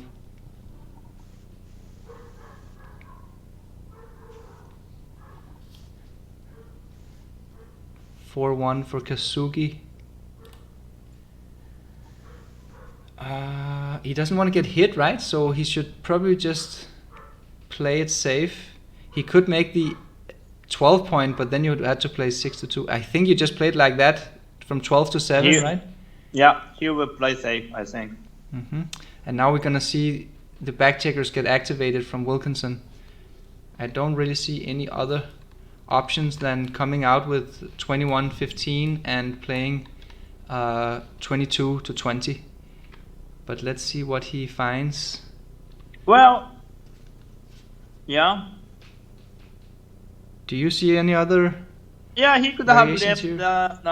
blood on 21. Okay, so leave the blood on the 21. It was a option. I'm not saying it's the best play, but yeah, okay, that's true. There was another variation. That now we saw the power of the 10 point, huh? The double 6s were blocked from Kazuki, and he had to bury some checkers and make his inner point, the deep point. Yes. His inner point. Yes. So 3-1. 3-1, yes. That kind of shifted the game plans here because now Kazuki has a big race lead and a strong inner board. However, he's lacking the timing. So Wilkinson now wants to hang back. He prefers to prime as much as possible and see if he can get Kazuki to crunch or run from his anger too early and open himself up for a blitz.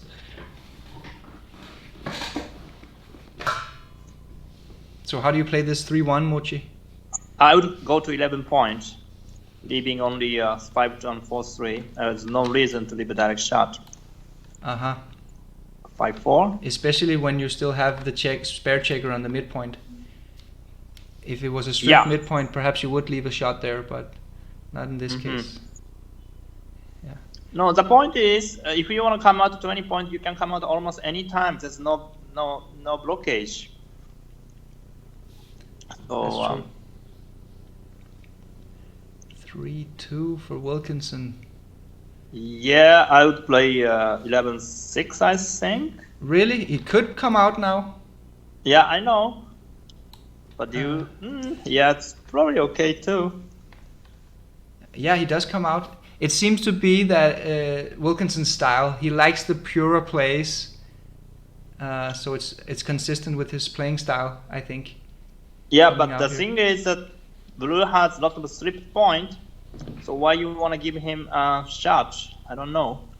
You do have the return shots though. Yeah, I know. But not always. Sometimes he does a joker. Well, I mean, I don't really know. It's probably close, or it's not going to be a big mistake anyways, either way. Okay, Kazuki has a big decision here, to hit or not. Maybe that's another bonus for Sebastian, because now Kazuki facing a very difficult decision, and he might screw up this one. He don't know it. It's a very difficult position. Right. This one. It could be a quiz in the next Mochi quiz.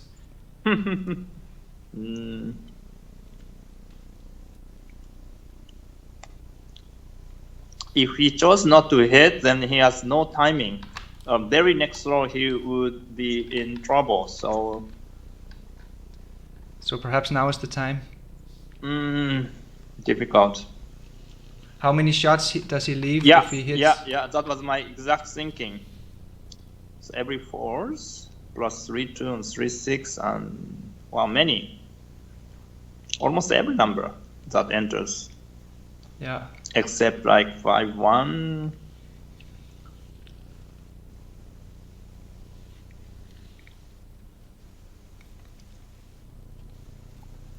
Every 3 and 4, right? 3-1 hits, 3-2 hits, 3-3, 3-4, 3-5, 3-6. So every 3 and 4 plus 5-2, 5 misses. No, 5 hits. Yeah, every 3, 4, 5 except 5-1. Wow. It's really difficult. But if he gets re-hit here, it's not the end of the world. He could still enter and still be up in the race and have a decent game. It's really bad. No, I will just cover. Yep. You think you should just play it safe? Yeah, I think so. Okay. I thought that was a really difficult position here. Definitely blunder potential present at this one. Crucial decision. But Mochi likes Kazuki's play, so that's pretty good. By the way, Mochi, the players, they don't play with the touch move rule here in the online format, right? We've seen them use the undo button, so they don't play with the touch move. Yeah, actually, I didn't specify the rule, but I just told them that we should play with your rules back in Galaxy, which allow you to use undo button. They translated, I think. I think it's fine. Oh, that was. No, it's fine. Yeah, it's fine. That was the first cube decision. I think he's correct in waiting, but it probably wouldn't be that big of a mistake to cube from Kazuki. But I think the right idea is to wait because you simply have too much contact value for Wilkinson with the 15 and the 20 point anger, and no other points in Kazuki's outer board. Yeah, and too few market losers. He must roll like 6, 5, 4 to lose the market. Yeah, we just get a message. We get a message, Mochi, from Simon Bargett from England. He says that the hitting play was the right play in the other one. Really? It's a mistake by 90. No, I don't believe it.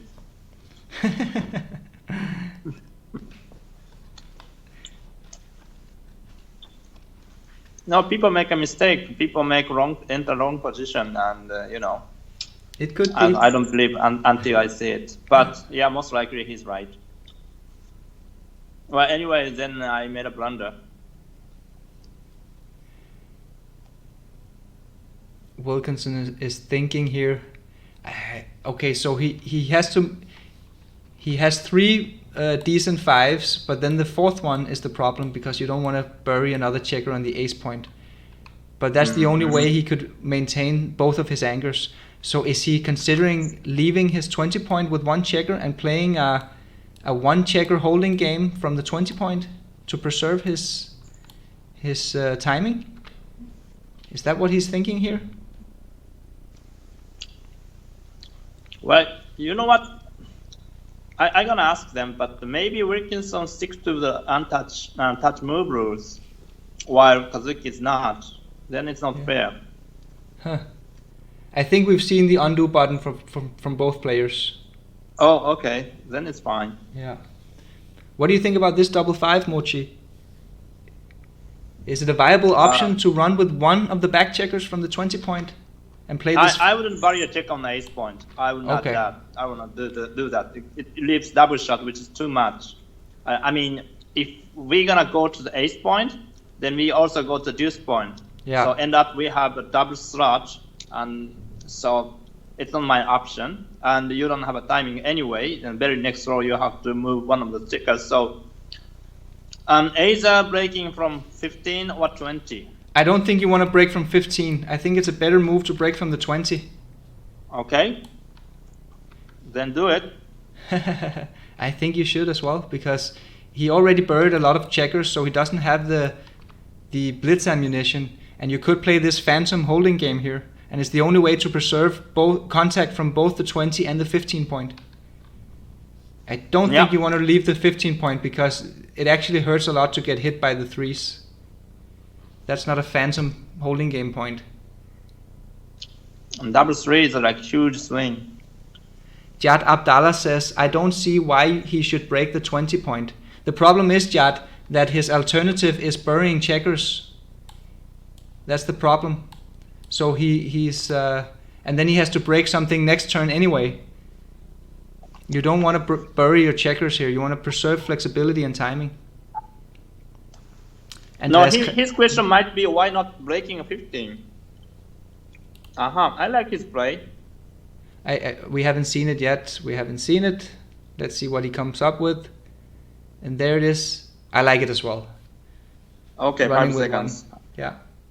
And Andreas Christensen also says leave 20 with 1. Yeah, so he also saw it. He can't really cube here, Kazuki.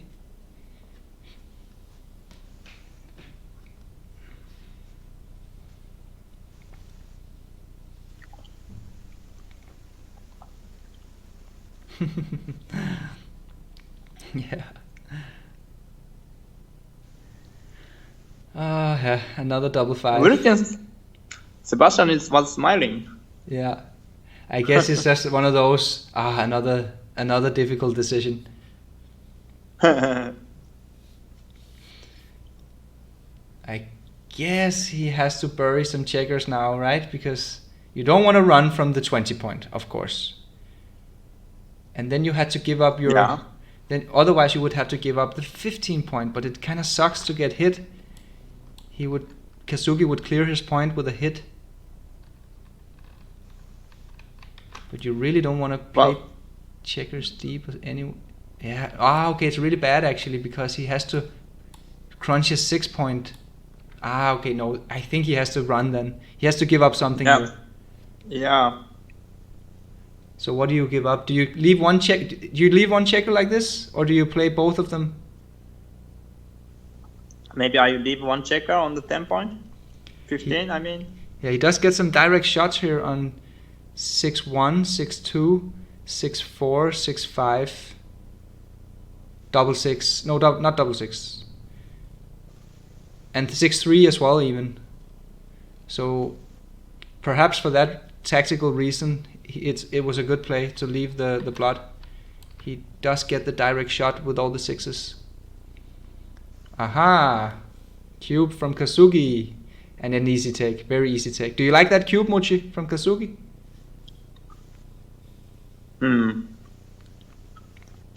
Wow.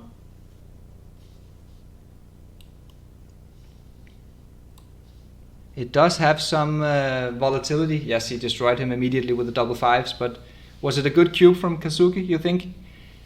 So 3-1 lose the market, 2-1 lose the market, double ace, double 3, any doublet basically. So yeah, like more than 9 numbers. So it's probably okay to double. Yes, I would double actually because of the 2 bloods. Okay. Even in the worst case, he could have return shot. There are 2 bloods on ace point and deuce point. I would agree. I think that's a good analysis. Every time you have more than 9 or above market losers, it's most likely a cube. Yeah, Gas Owen says cube, and Lee Wilkie says I would have dropped. No, I don't think it was a drop. Yeah, you can't drop because you're gonna get a direct shot on all the 6s except for double 6.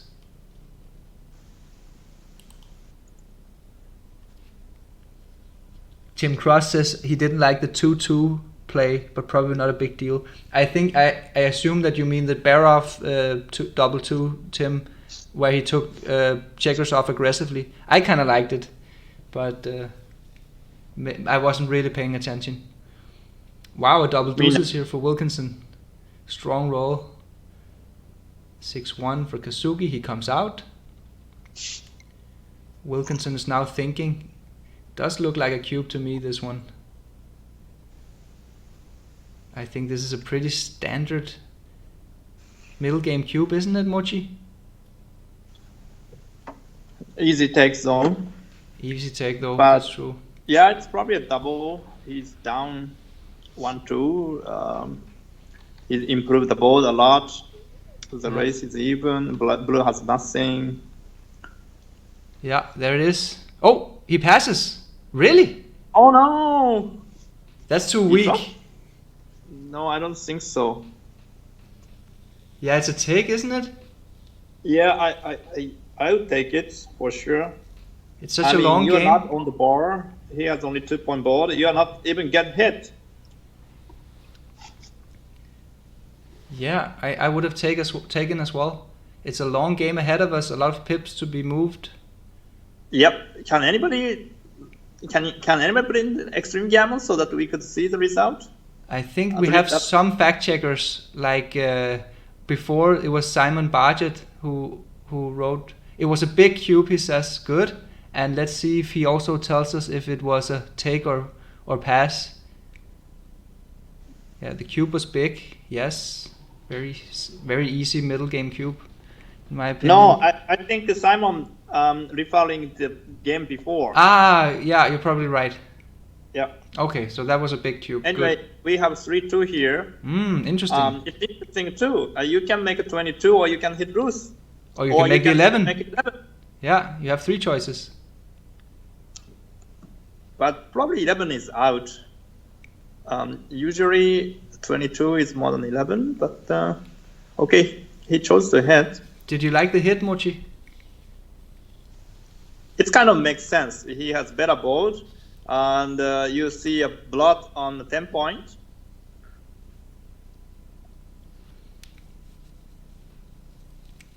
So it probably wasn't that bad. Okay.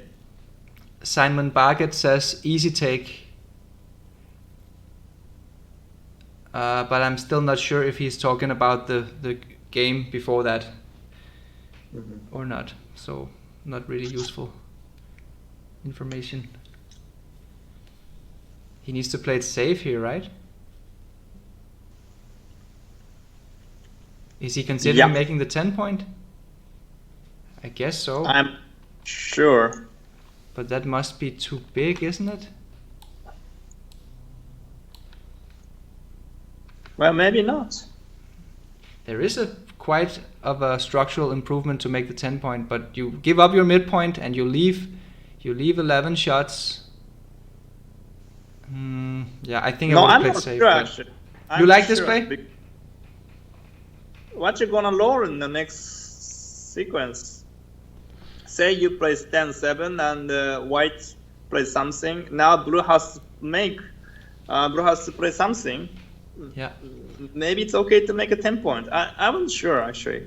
I'm not sure either. Now we're gonna see a big cube from Wilkinson, I think. This is a big cube. Well, this is very easy take. Oh, he didn't cube? I think he missed a cube there. No, I think it's okay. Really? Yeah. With this race, and he has the direct escapes with the What's sixes. the market loser then? How does he lose market? Double 4? If Kazuki fans one more time? Okay, like a 3-1 and fun, it's a market loser? I don't think so. A 3-1 is a weak roll. Okay, 4-3 then. 4-3. Then Yeah, you, makes 8 point and step up in 20. yeah, and now he fans. Yeah, Okay, maybe it's still a take there. yeah, Probably still a that's take. why. Yeah. It's not a big mistake anyway, I don't think. No, couldn't be. I knew that if you have anchor on a 20, 20, whatever it is, against a blitz, it's very strong. Yeah. And blue has some improvement. He has 10 points, he has 7 points. Blue would not lose so many gammons because he has an anchor. Yeah. But it's not that difficult for Wilkinson to get out, and then he's playing a racing game against the 23 point. Nah, it's not that easy to get out. You have 2 back checkers against kind of 3 or 3.5 line. Yeah. Okay. So maybe I'm overestimating underestimating the amount of work Wilkinson has to do to get out here. Oh, he anchors up. Why? Isn't that the wrong idea to anchor up with the ace? Or is it good? I didn't like it. Kazuki makes the anchor. That was a both good roll and good play, I think. Are we gonna see a split here? Probably not.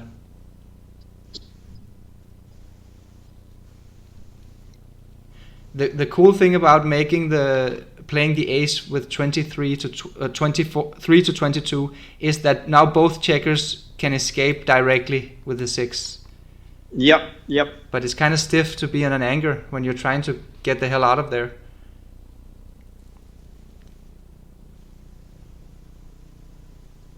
But having good 6 to play with, it's always very nice. Yeah. So perhaps it was not that bad actually. Probably okay. Should Kazuki hit here?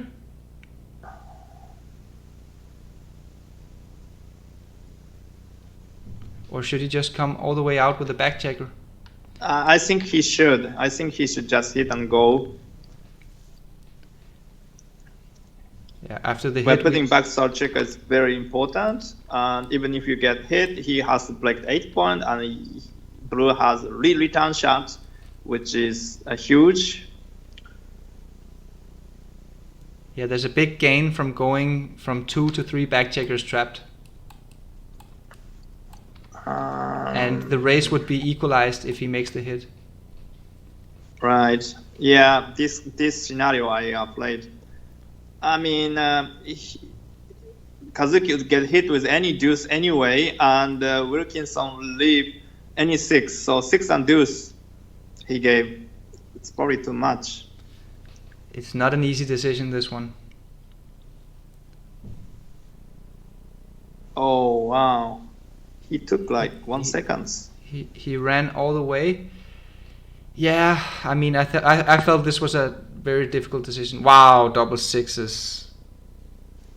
That was the reason he came up with that ace and made the 22 point.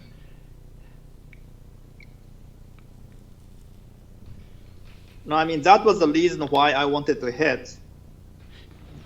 Yeah, that was a crucial decision, this hit or no. Again, another difficult decision for Kazuki with the hit or not dilemma. Simon Barkett says that the 5-4 plays are tied. Wow.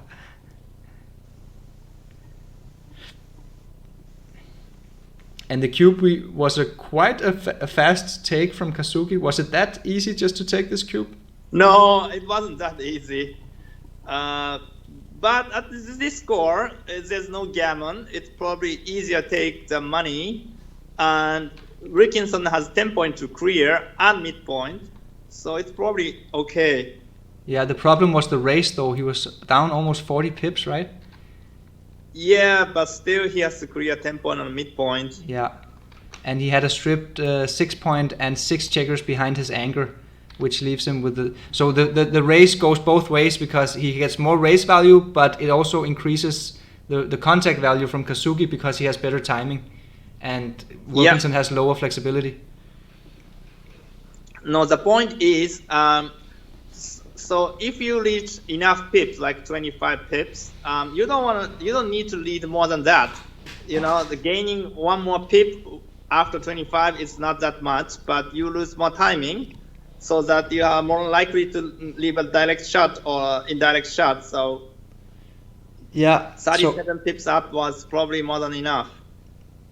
I agree. And Gas Owen says at 5 away, we have a low take point. Yeah, that's also a good point. Yeah.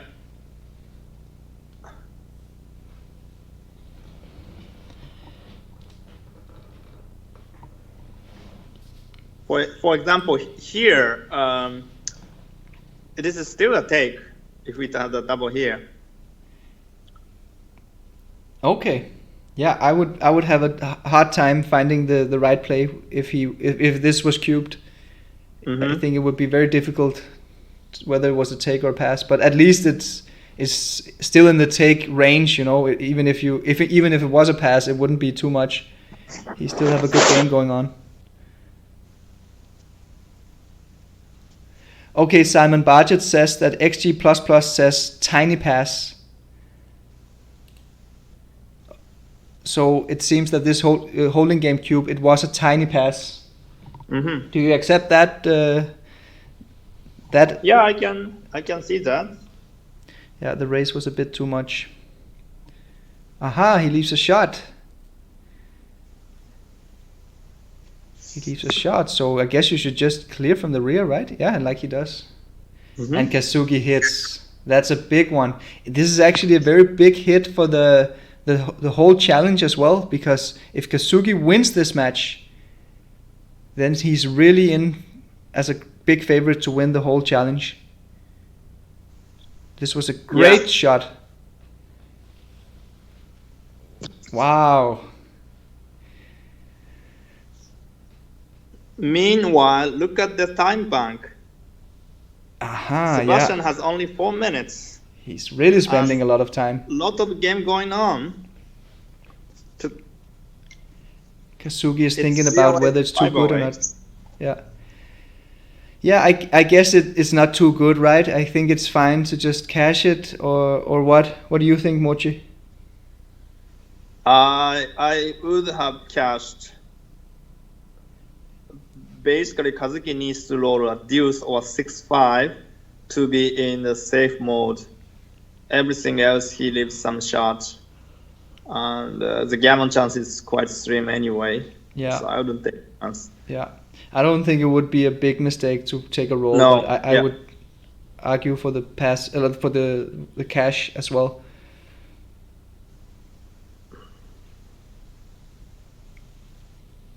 Yes, Danielson asks if the double threes were correct. I'm not sure. Yes, I didn't pay attention to that move.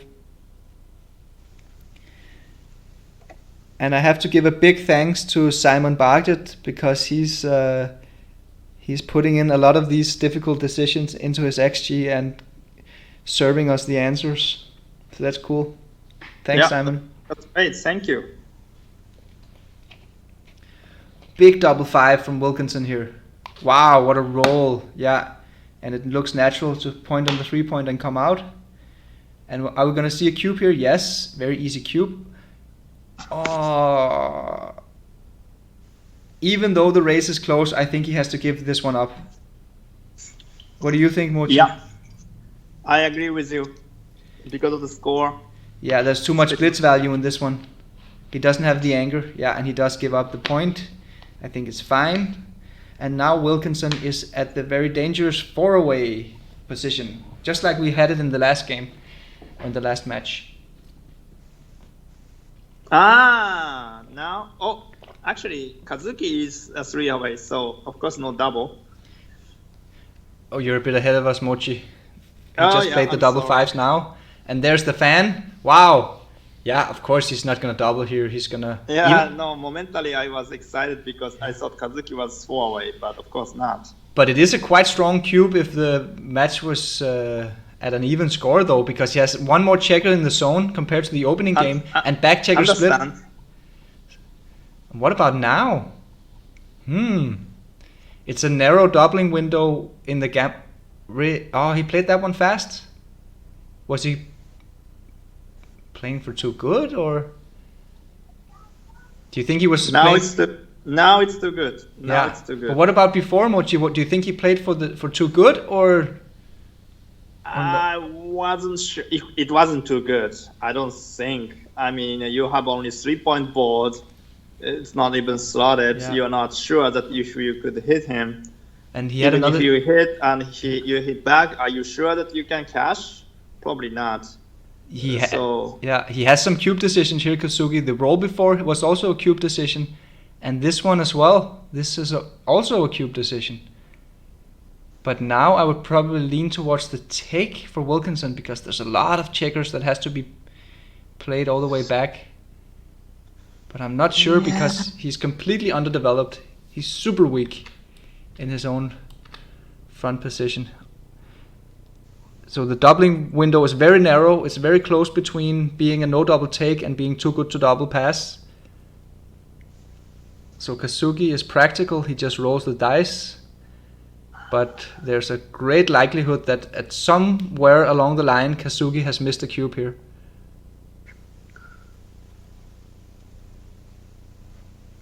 Yeah, Dirk Schiemann says huge pass. So maybe he was rolling on too good. Haha. I think that Wilkinson is gonna pass if he gets doubled here.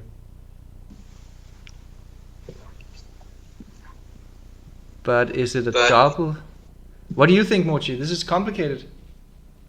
this is complicated, yes. But I agree. I think it's a pass. How can you win this one?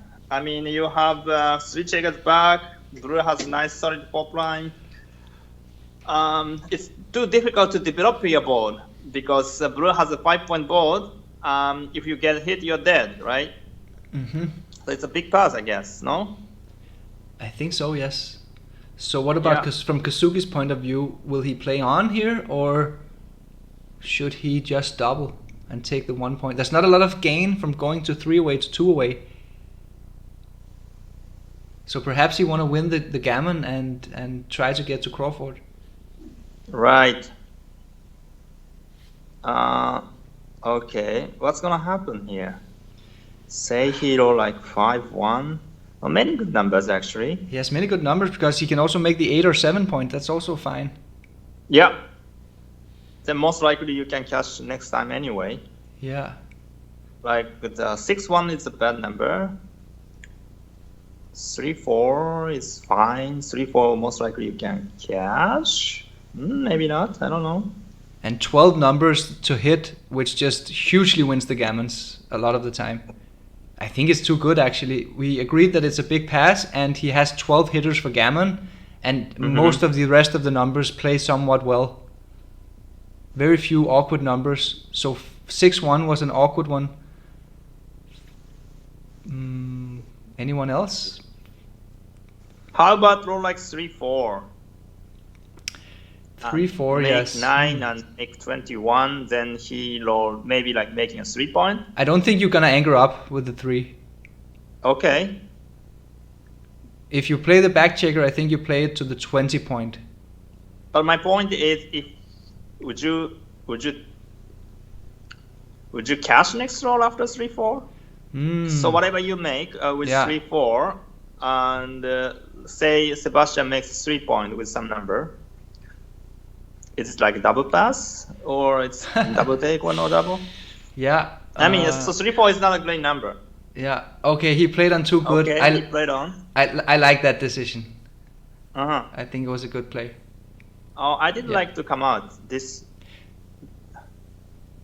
Yeah. He should have played. Yeah.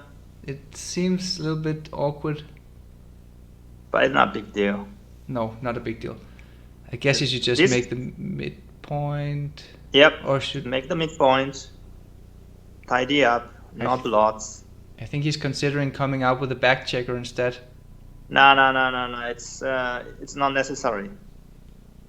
Yeah. You don't need any difficult decisions by getting hit and thinking. For example, this he would have hit. Yeah, he continues this to is play. too good. Yeah, for sure. And now you just run, right? Yeah. You have freedom. No strike.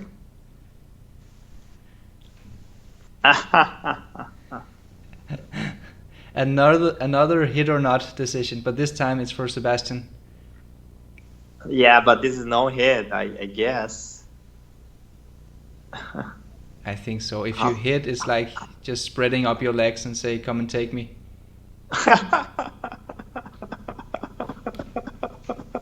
Wow. Yeah, he does make the no hit. I agree. Uh-huh. He has actually has a quite decent game here. Yeah, it's actually funny that Wilkinson is trying to reach a doubling point, right? Yeah, but what about this one? I think he just missed a cube, right? Or is it still too good? I guess it was still too good. Did he have any awkward numbers? I mean, he could have, but still, so many gammons. Yeah, because of the race. How many crossovers he needs? Yeah. I mean, after double 5, it's different. But yeah, this is too good. This is still too good. No bad numbers. I'm almost no, right? Only like double 2, double 3. Anything else? Yeah, the only thing is that he has a lot of long-term equity here, Wilkinson, from the anchor on the 23 point. But I would agree, I would say that this is probably still too good. It was an improvement for Kazuki's part to clear the midpoint. So it was too good last time. It's probably still too good, even though the double 5s was a good shot, but still. I can understand why Kazuki is thinking. He's reading number. He's reading bad numbers for himself. Okay, there it is. Oh, all right. You would have played on, Mochi? Yes, I do. But probably not a big deal. No. It could have even been a cube last roll when he still had the midpoint. Okay, good cube. Match score cube from Wilkinson here at the 4 away, 2 away match score. That's the most aggressive score in backgammon. He gets a good opening sequence and he gets the cube. I don't think he should make the blitzing move here, Mochi. What do you think? Shouldn't he just play it positionally? Why not?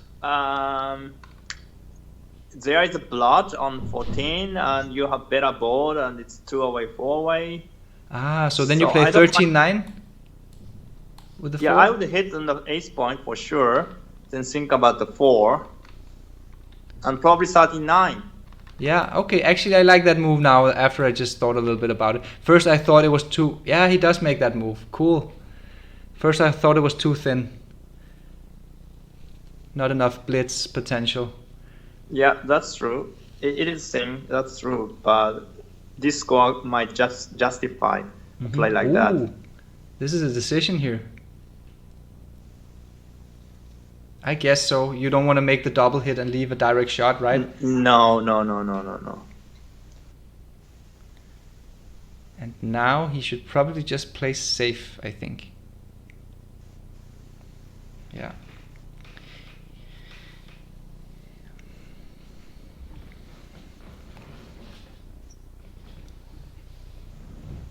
Okay, Simon Bargett says that it was too good by 97, so it was pretty clear too good to double the cube action of Kazuki.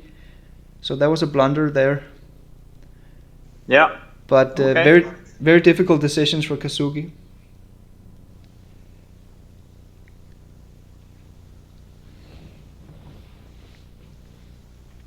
So this double 3, I make 5 for sure. Then maybe 21.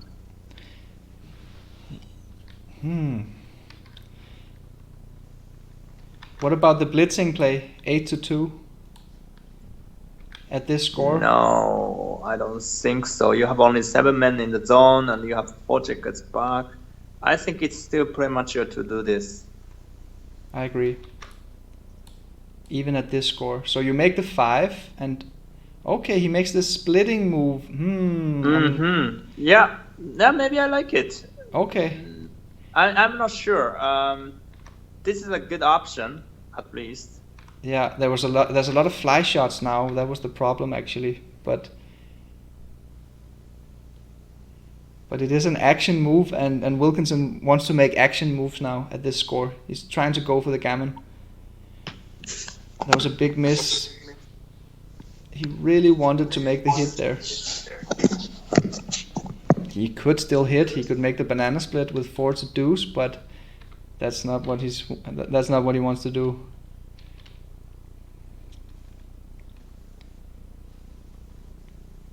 I like his play. And double sixes from Kazuki. Is that a good or bad roll, Mochi? Interesting question. I would say it's a good roll. No, I'm making a bar, coming out. Oh wow. I think he would have liked to make the hit there with that double six. And Simon says that Marc was right. I'm not completely sure what I was right about, but true. Most likely your comment. I don't know. I really don't know. Look at this 2-6. Could he have done anything else? Yeah, couldn't come out. Okay. Too many numbers. Because he would leave a triple shot if he came out. Yeah, like every number hits except every number like hit. double 5. Yeah. So it's probably fine. And now he has to hit with the 2-4. Yep. Easy play. Oi! The fan double sixes. Kazuki has a game here. Wow! That's huge. How do you play this one? You don't want to leave any shots, so I guess you have to cover. So you cover and make the 10? And double hit?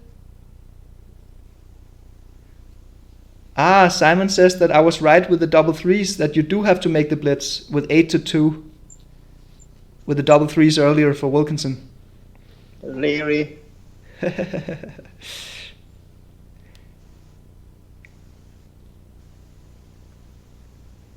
Kazuki is thinking deep here.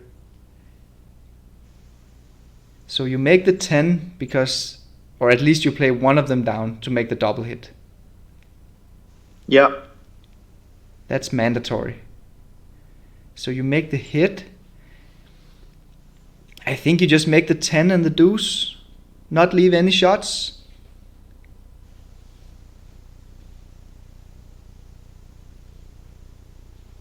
I mean, what else? Ah, he leaves the shot. I think it's too big at this score. No.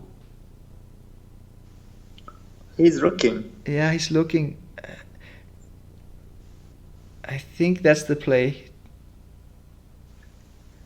I'm not 100% sure. I think if you don't make that, I think you make the 4 point like he did 13 to 4, 7 to 4. No, I actually likes to make a deuce point, leaving not blood at this score. He could really lose gammon, right? I mean, he makes a deuce point, leave no bloods. Surely decreases his gammon chance. I agree. I mean, I think it's a quite clear play in my eyes. I'm just not 100% sure it's right, but in my eyes, it's a very clear play that you have to cover the deuce and then make the 10 for the double hit. Leave no shots. Yeah. And you could keep all the builders for 3 and 4 and 5 points. Yeah, it's pretty nice. It's pretty nice. He almost did it. And this is a 4 point. This was my second play. I think this one is the best one of the non-zero position. And he does make it, and he does get hit. That was definitely blunder potential there. I think it was too big. Was it right to come out? He played it fastly. It looked natural, but it does leave more shots and have one more blood in the position. No, I think he should have just saved it, Mochi, with 13 to 8 rather than coming out.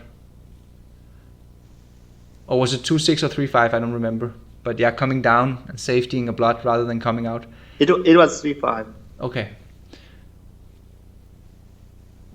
Aha, Wilkinson. Oof, Kazuki got into a really nasty hitting exchange here.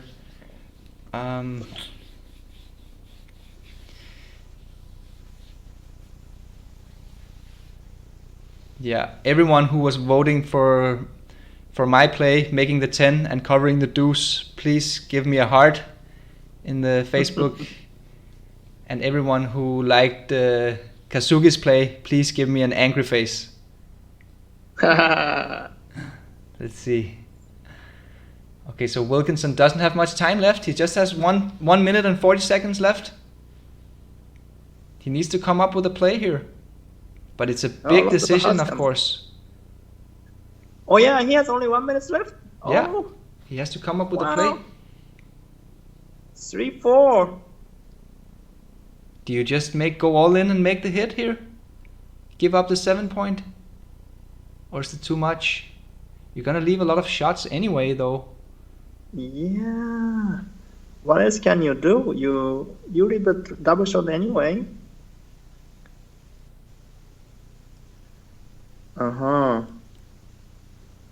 But it looks crazy to do that, actually. But at this score, I mean, Yes. it can't be that bad.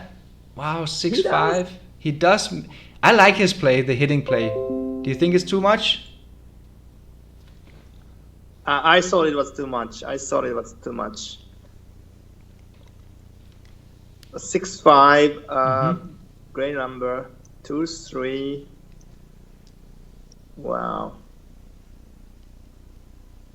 Yeah, I guess you just play 13 to 10, right? Minimize shots. But he's Yeah, really... time became an issue. Yes. And but Kazuki is unfortunately getting destroyed in this position. He could lose a gammon, but he still has a bit of wiggle room. Wilkinson He's favored to save the gammon. Maybe 30% gammon chance for white. Yeah, but that's also a lot, right? Yeah. That's quite a lot. 6-2, do you come out or you just play it tight, right? You don't want to get on the bar now. Of course. It makes the 6 prime. He should. Yeah. Oof, ugly double 5 for Kazuki. That's nasty. That's really nasty. That's the worst. I guess double 6s were worse, but yeah. He gives one more shot to play it flexible. Fair enough. And Wilkinson. Could we see a trap play strategy here from Wilkinson, Mochi, at some point? Yeah, he should know. He was listening to your commentary, so he must know now. Yeah. The thing is, here Kazuki does have a spare checker on the 23 points, so he's not going to be forced to break his anger.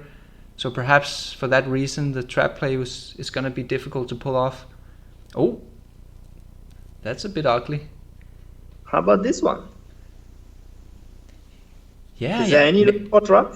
He should do it, right? He should play 10 to 4 and 7 to 3. Trying to go for. Not forced. It's not forced. You can also play clear the 7 point. No, I mean, even if black loses 5, black can choose 6 to 1. He doesn't need to hit. Ah, yeah. Okay, he does make the cool play, Wilkinson. I liked his move. He did make the trap. Yeah. Trap play. It's probably okay.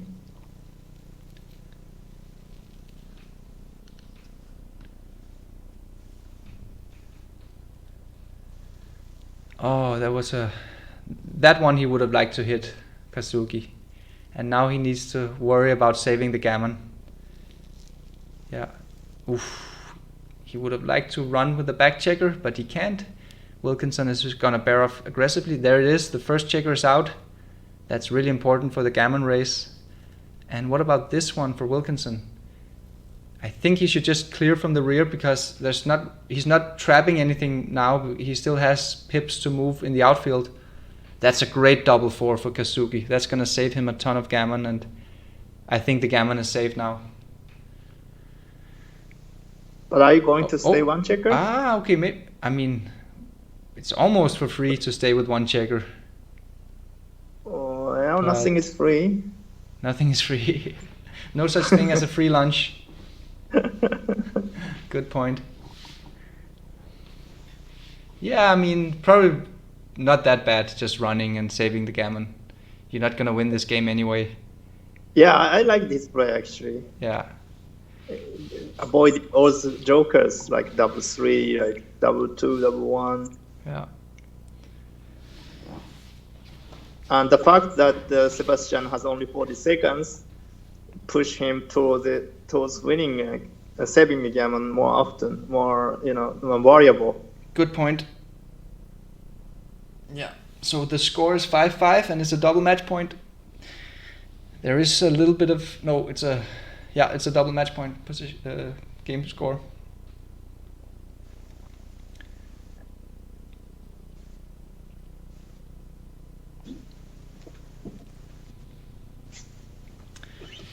(5-5) and Wilkinson is now ahead, and we're gonna see a double from Wilkinson next roll. And there it is, and it's of course a take. Just needs 31% for 4-2, and that's a hit. 5-3. Aha! How do you play this one, Mochi? A double match point. That's the standard move, but also in double match point. Interesting. Oh, that's a good 5-3. I think now it's up, I guess. No. He should come up with a back checker, right? Yeah, that would be my play. You don't want to get stuck on the 24 point. Yeah, I like the other play better. And Wilkinson is gonna hit, of course. Very good double 2s here. And finally Kazuki gets to develop his position. Oof, double 6s. That's huge in double match point, but he can't cover the blot on the 5 point. Well, still it's a good roll, I think. I think so too. Make the bond come out. He could also, blitzing is too much, right? Making both the 2 and the ace, the deuce and the ace. I'll just go to the 10 point and make the 18. But it's a lot of shot. Nice duplication. Oh. Duplication. Maybe it's good. But do you need that? Why don't you just go to the 10 point? I know it's duplicated, but... But then you leave 6s as well, so it's fewer shots. Yeah, sure. Okay, I didn't see it. Yeah, that's why it did make some sense to make some sort of blitz. But I like his move actually. I like nice move. Yeah, I like his move. I don't agree with this. What else could he have done? 10-4. 10-4. Yeah, he leaves too many shots. I agree. It's too much. It's way too much. Well, it's not necessary. Yeah, he should have just safetied the blot on the 10 point with 10-4. What about this one? That's another decision here. You gave a rule, Mochi, in the video Backgammon Grandmasters Roasting Amateurs, where you said that usually outside points are better than hitting loose. But now we're in the middle game, so maybe now it's more complicated, right? Right. Wow.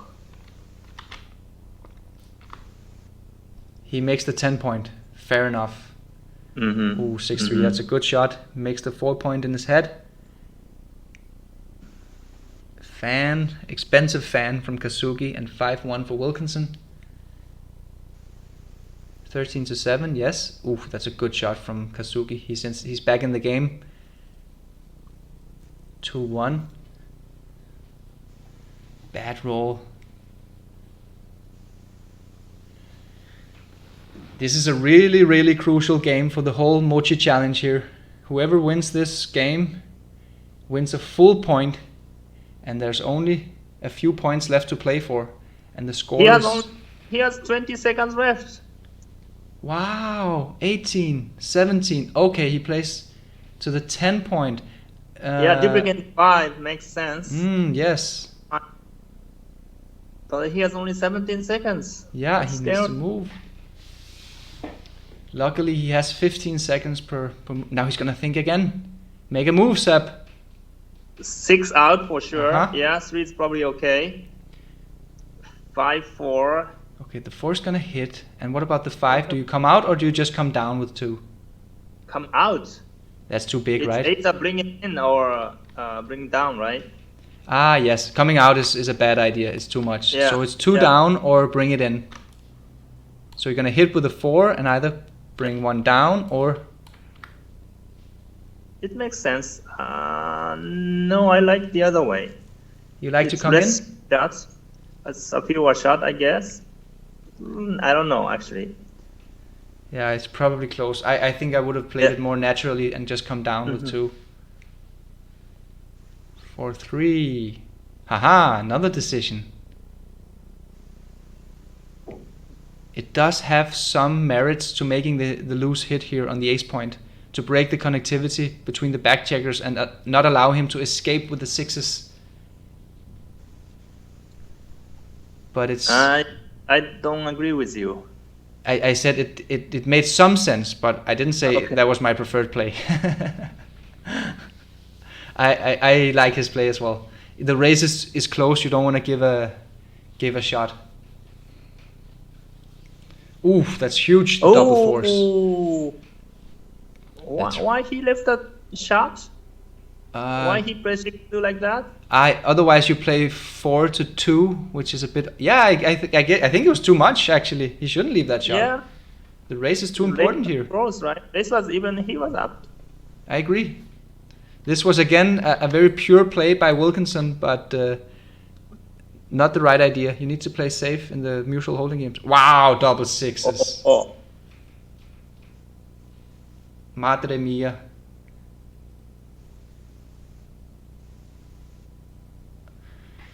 So this is what it comes down to. Just a racing position and double match point. Yeah, yeah. And Wilkinson has a big edge here. He's probably like a 70% favorite now. Yeah, as an event producer, I'm kind of happy that if Wilkinson win this game, that makes a tie, right? Mm-hmm. And if he lose the match, then it's gonna be like 2-0 for Kazuki for sure. Plus, PR thing might end the session. So Yeah. not end the session, but put him in a huge lead. Yeah. So Dirk Schiemann has a good comment. He says that he guessed that Seb is the favorite for the PR contest in this match. I think I would agree. Kazuki had a lot of difficult cube actions when he was ahead in the match. I think Sebastian actually played this match very well, and Kazuki as well. You know, it's like he had more difficult decisions basically.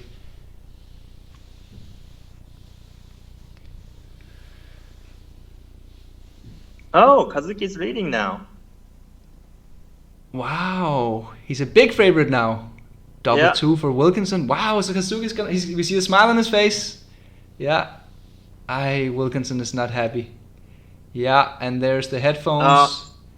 Match The is over, headphones I are off. guess. Or what? No, he He's just Yeah, took out headphone. It's not over yet. it's not over yet. Kazuki is a huge favorite now. Wow, double 3. That. Oh my okay. God. Wow, he's happy, Kazuki, and relieved. Wilkinson is disappointed. Very close PRs. Wow, it's so close. Wow, but remember Kazuki's PR is evaluated at 1 ply at the moment because of his low Galaxy rating, Yeah. which we changed it to 2 ply, but at this, because of a previous version, we still have the wrong analysis setting. So the error rate we just saw was the... By the way, his statistics in this Backgammon Galaxy is impressive too. 2.5, 1.5, 0.5, 4.2. Yeah. Not that it matters too So much. what we have seen last 3 days is not Kazuki, right? Yeah. But I think when we analyze this match with XG++, I think it's gonna be a pretty well played match, and it wasn't an easy match by no means. So playing in the mid 3s was probably pretty good. We saw Wilkinson almost time out, using the maximum of his time bank. Yeah. Kazuki is preparing the match file for us here. That's cool. Mm-hmm. Let's see and he runs it. and now we're gonna see a little bit of lagging on the streaming because XG is set to analyze. Right. Yeah, I can. I'm just gonna spare the viewers and put on an image instead of this ugly analysis window. So, what do you think about the matches today, Mochi? Well, definitely Wilkinson is back. You know, he's start playing his B game, not C game, right? Mm-hmm. And Kazuki seemed tired a little bit, but overall they played better than last 2 days, I guess. Yeah. And now it's very interesting to see what's going to happen in the last day of the Japan Open. Yes. So that the date is the 5th of May. Yep. And the playing time. What was the time that they is scheduled to play? Yes. 1 moment. Let me check. I can check as well.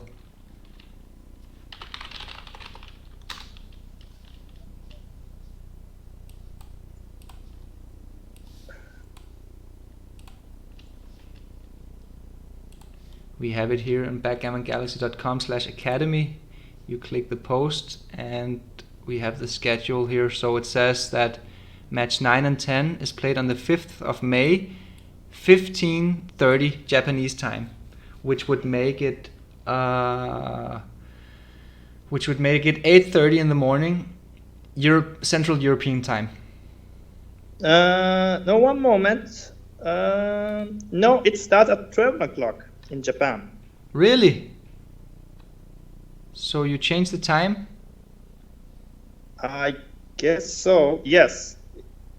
Okay, we should update the post here then.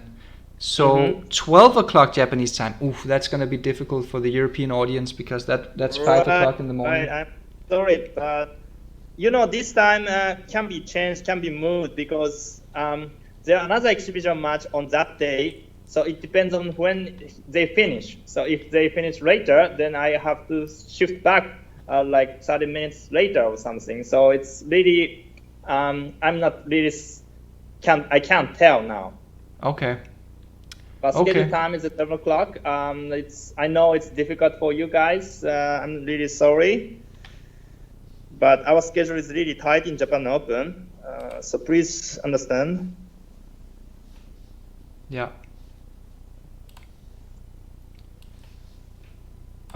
Okay, so Kazuki is already running through matches. I think it's going to be too difficult for us to keep up. I think we're going to just post the matches in your spreadsheet, Mochi. People can download the matches. I'll come and talk with them now. Okay, but I think we're gonna end this live stream here, Mochi.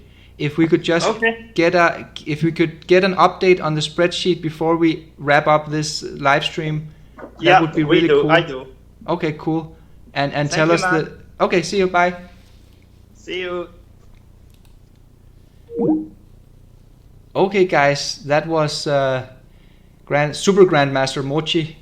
What a pleasure it was for him to join us in the commentary.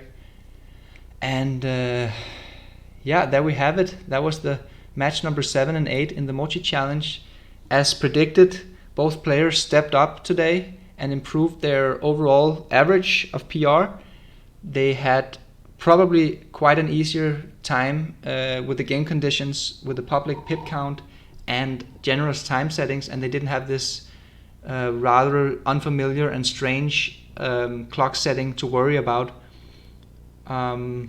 So yeah, the players stepped up.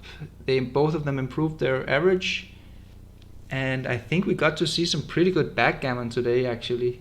Some interesting positions. We had some hit or not dilemmas. We had some interesting match cubes, especially Kazuki here in the last match. He had some difficult cubes when he was ahead in the race. Is it too good? Is it no double take? Very narrow doubling window. And Gas Owen here has a nice comment that Seb might have had a slight edge today because of he's played much more on Backgammon Galaxy. That might be true, maybe the home field advantage shifted today. Kazuki hasn't really been playing on Backgammon Galaxy, and Wilkinson is I think in the top 20 with a rating of more than 2,000 Galaxy rating points. So perhaps it was Seb's day to today with the home field advantage, and he it seems that he also played better. So that's pretty cool. We're still waiting for the PRs, but for sure it's gonna be. Actually, no. You know what? We have to get to know what the PR was with XG++, because we can't really trust the one-ply evaluation for Kazuki's Galaxy account.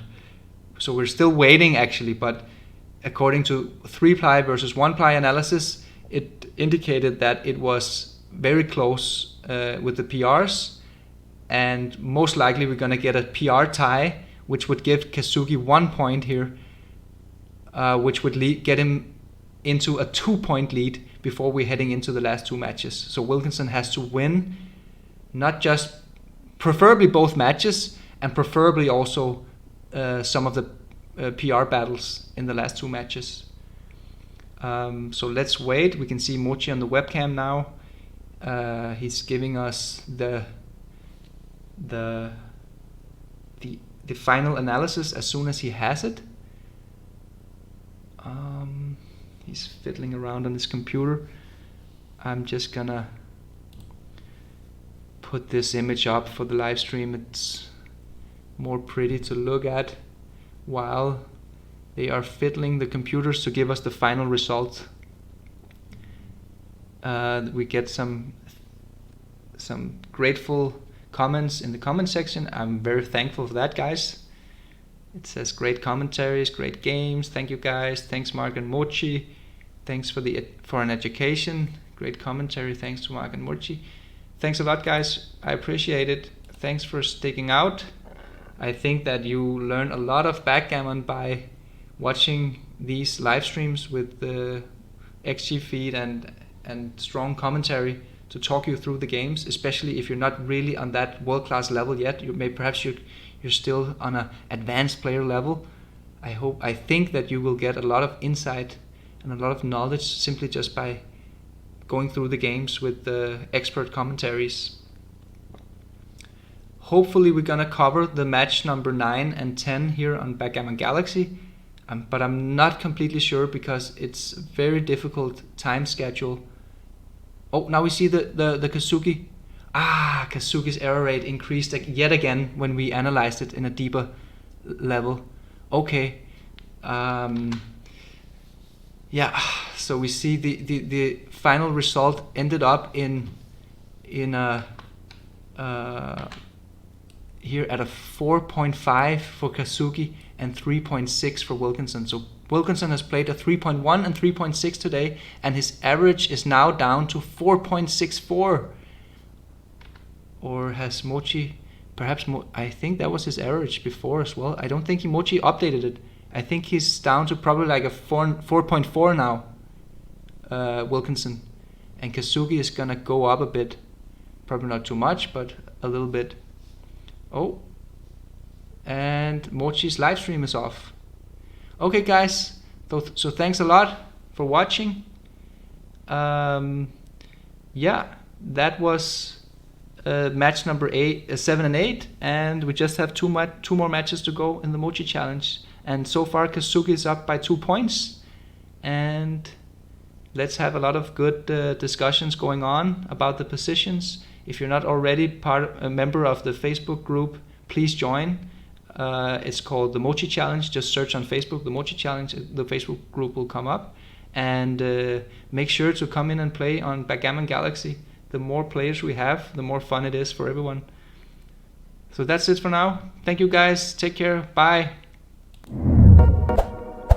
Backgammon Pro Analysis. BackgammonGalaxy.com. Play among the stars.